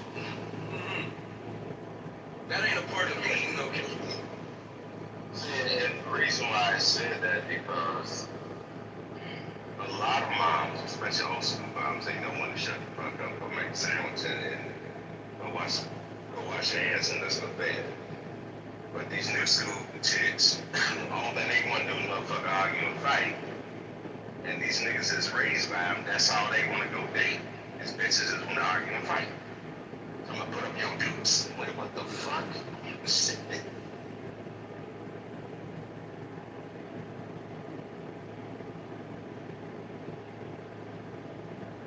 Yeah, we'll go back to us having to teach the young brothers that.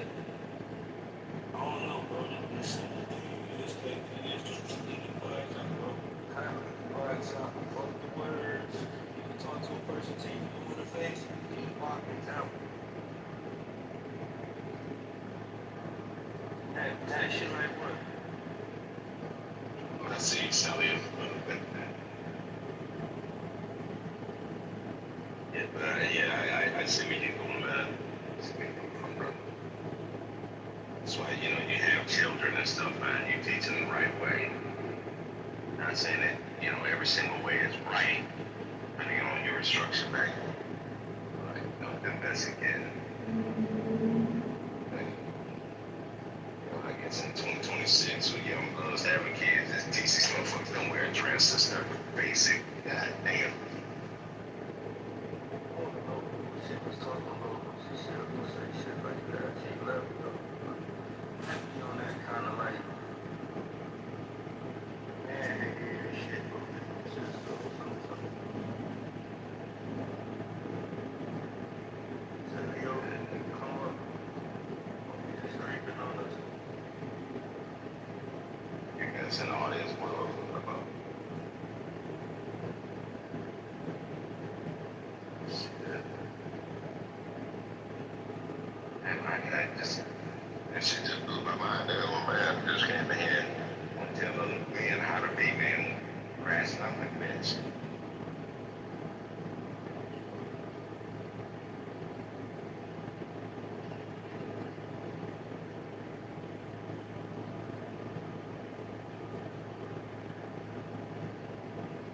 Bring some folks in there, man.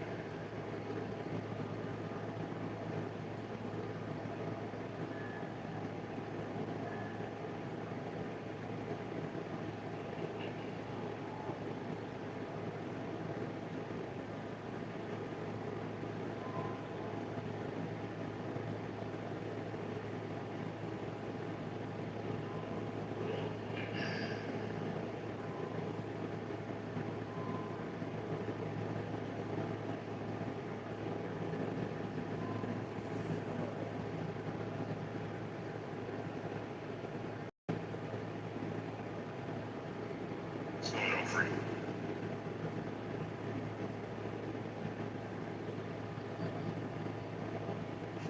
No. So true. Gotcha.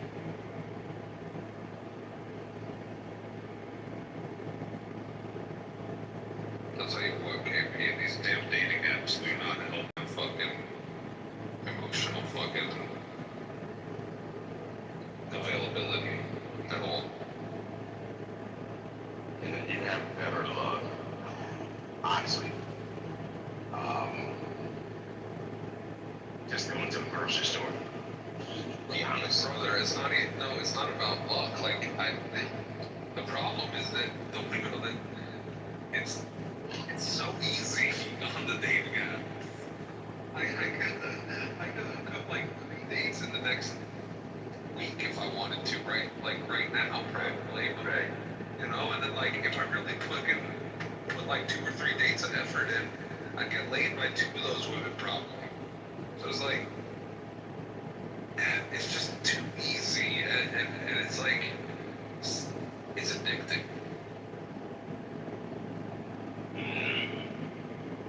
So Salio. Is it Salio? Is that correct? That's correct. Thank you. Peace. Yeah, I'm not a dating app fan. It's not.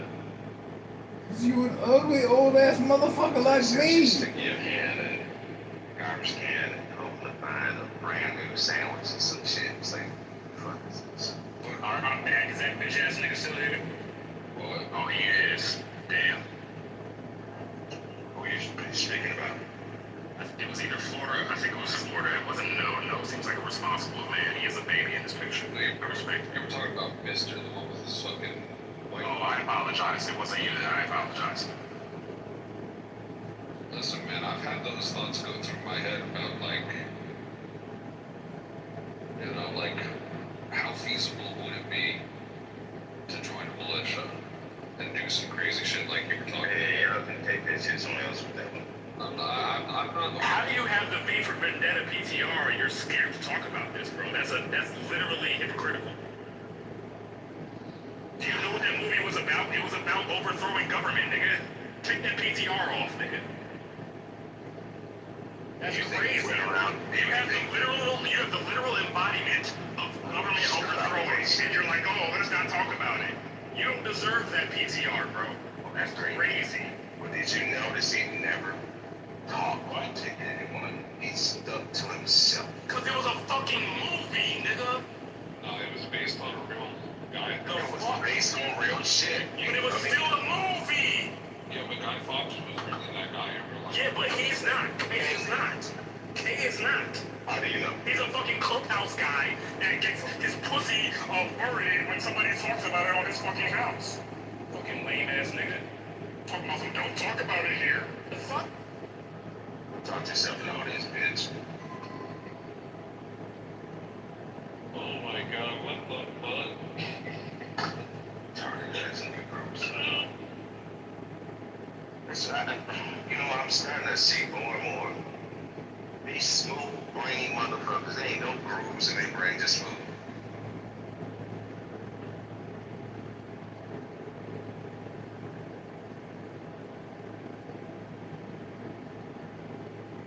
Oh, trust me, I'll come back when I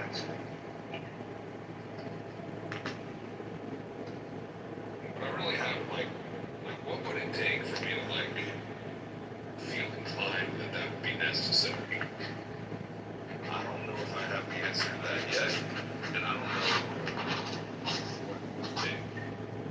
And sometimes I feel like, fucking, I got nothing else to live for, so if the opportunity had presented itself for a good enough reason, maybe I'd be in. But then on the other hand, I'm like, I got nothing else to live for, so what's the fucking point of me getting involved? Yeah, hopefully I have grandkids, so, you know, man, you guys should live by your time.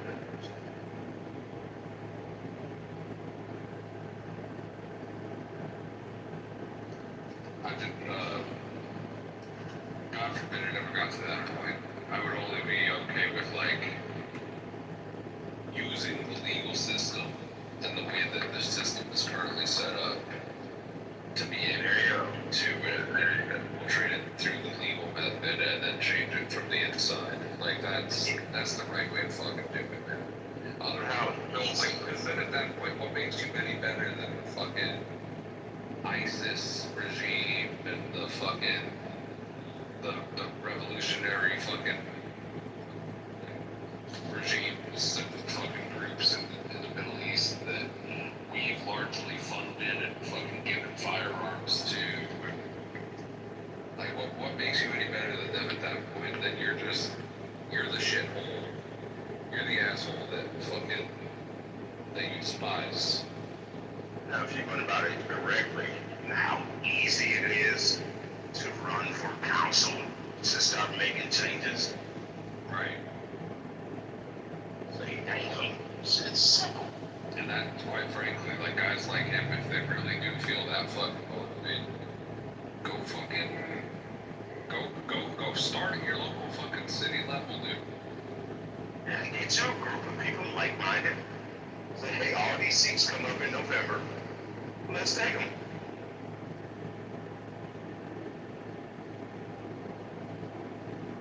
But a guy like that, who has the audacity to come on this app and talk like that, he doesn't have Too reckless.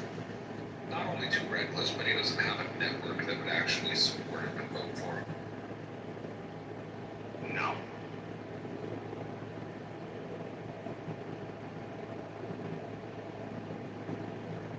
Like,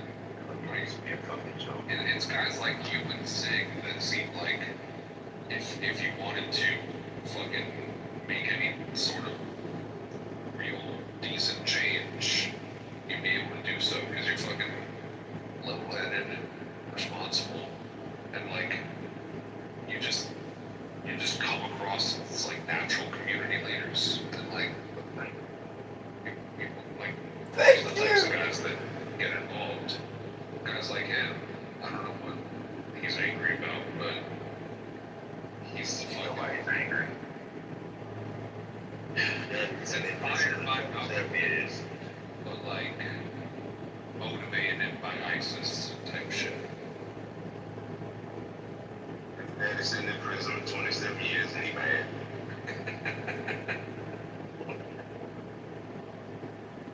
What's up, Alan?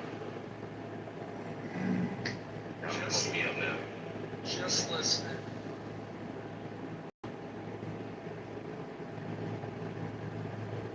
And driving. Alright, where we driving to? My tranny hooker for my weekly visit. I love those trannies ass eaters. What can I say? Damn. I gotta pick somebody up, that's all.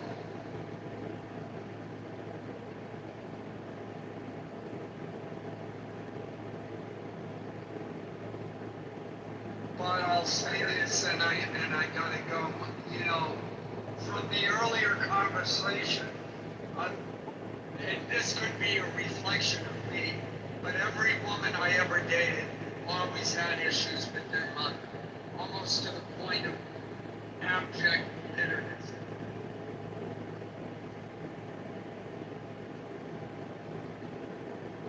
And how did that work out for you? Well, not too well.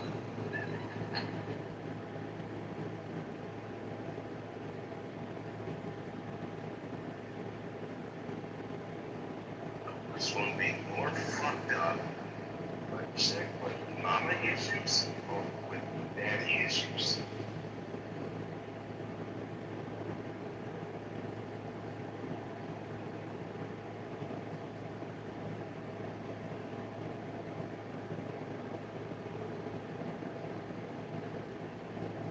Well, that's not true.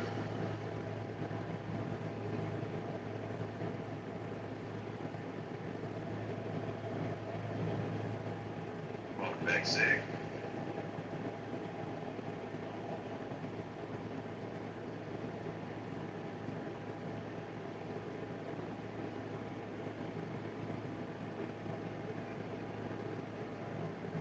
You guys are more than welcome to come up to the stage in the audience.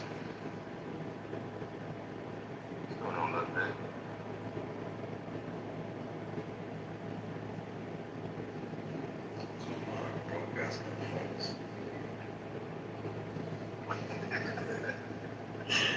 What's up, dog?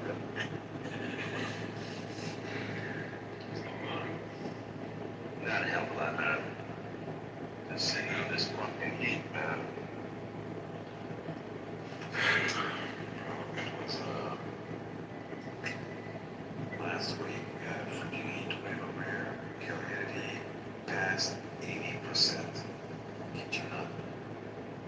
You're just literally sitting and it's like sweat dripping down your body. Disgusting. Fucking disgusting. No. That power is hurting. See that here? As soon as you wake up, you walk outside, and it's insane.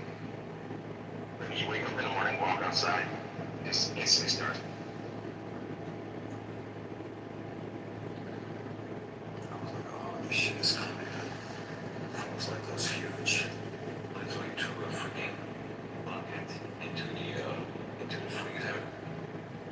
takes a while for that to be like turning into like a huge solid block of ice.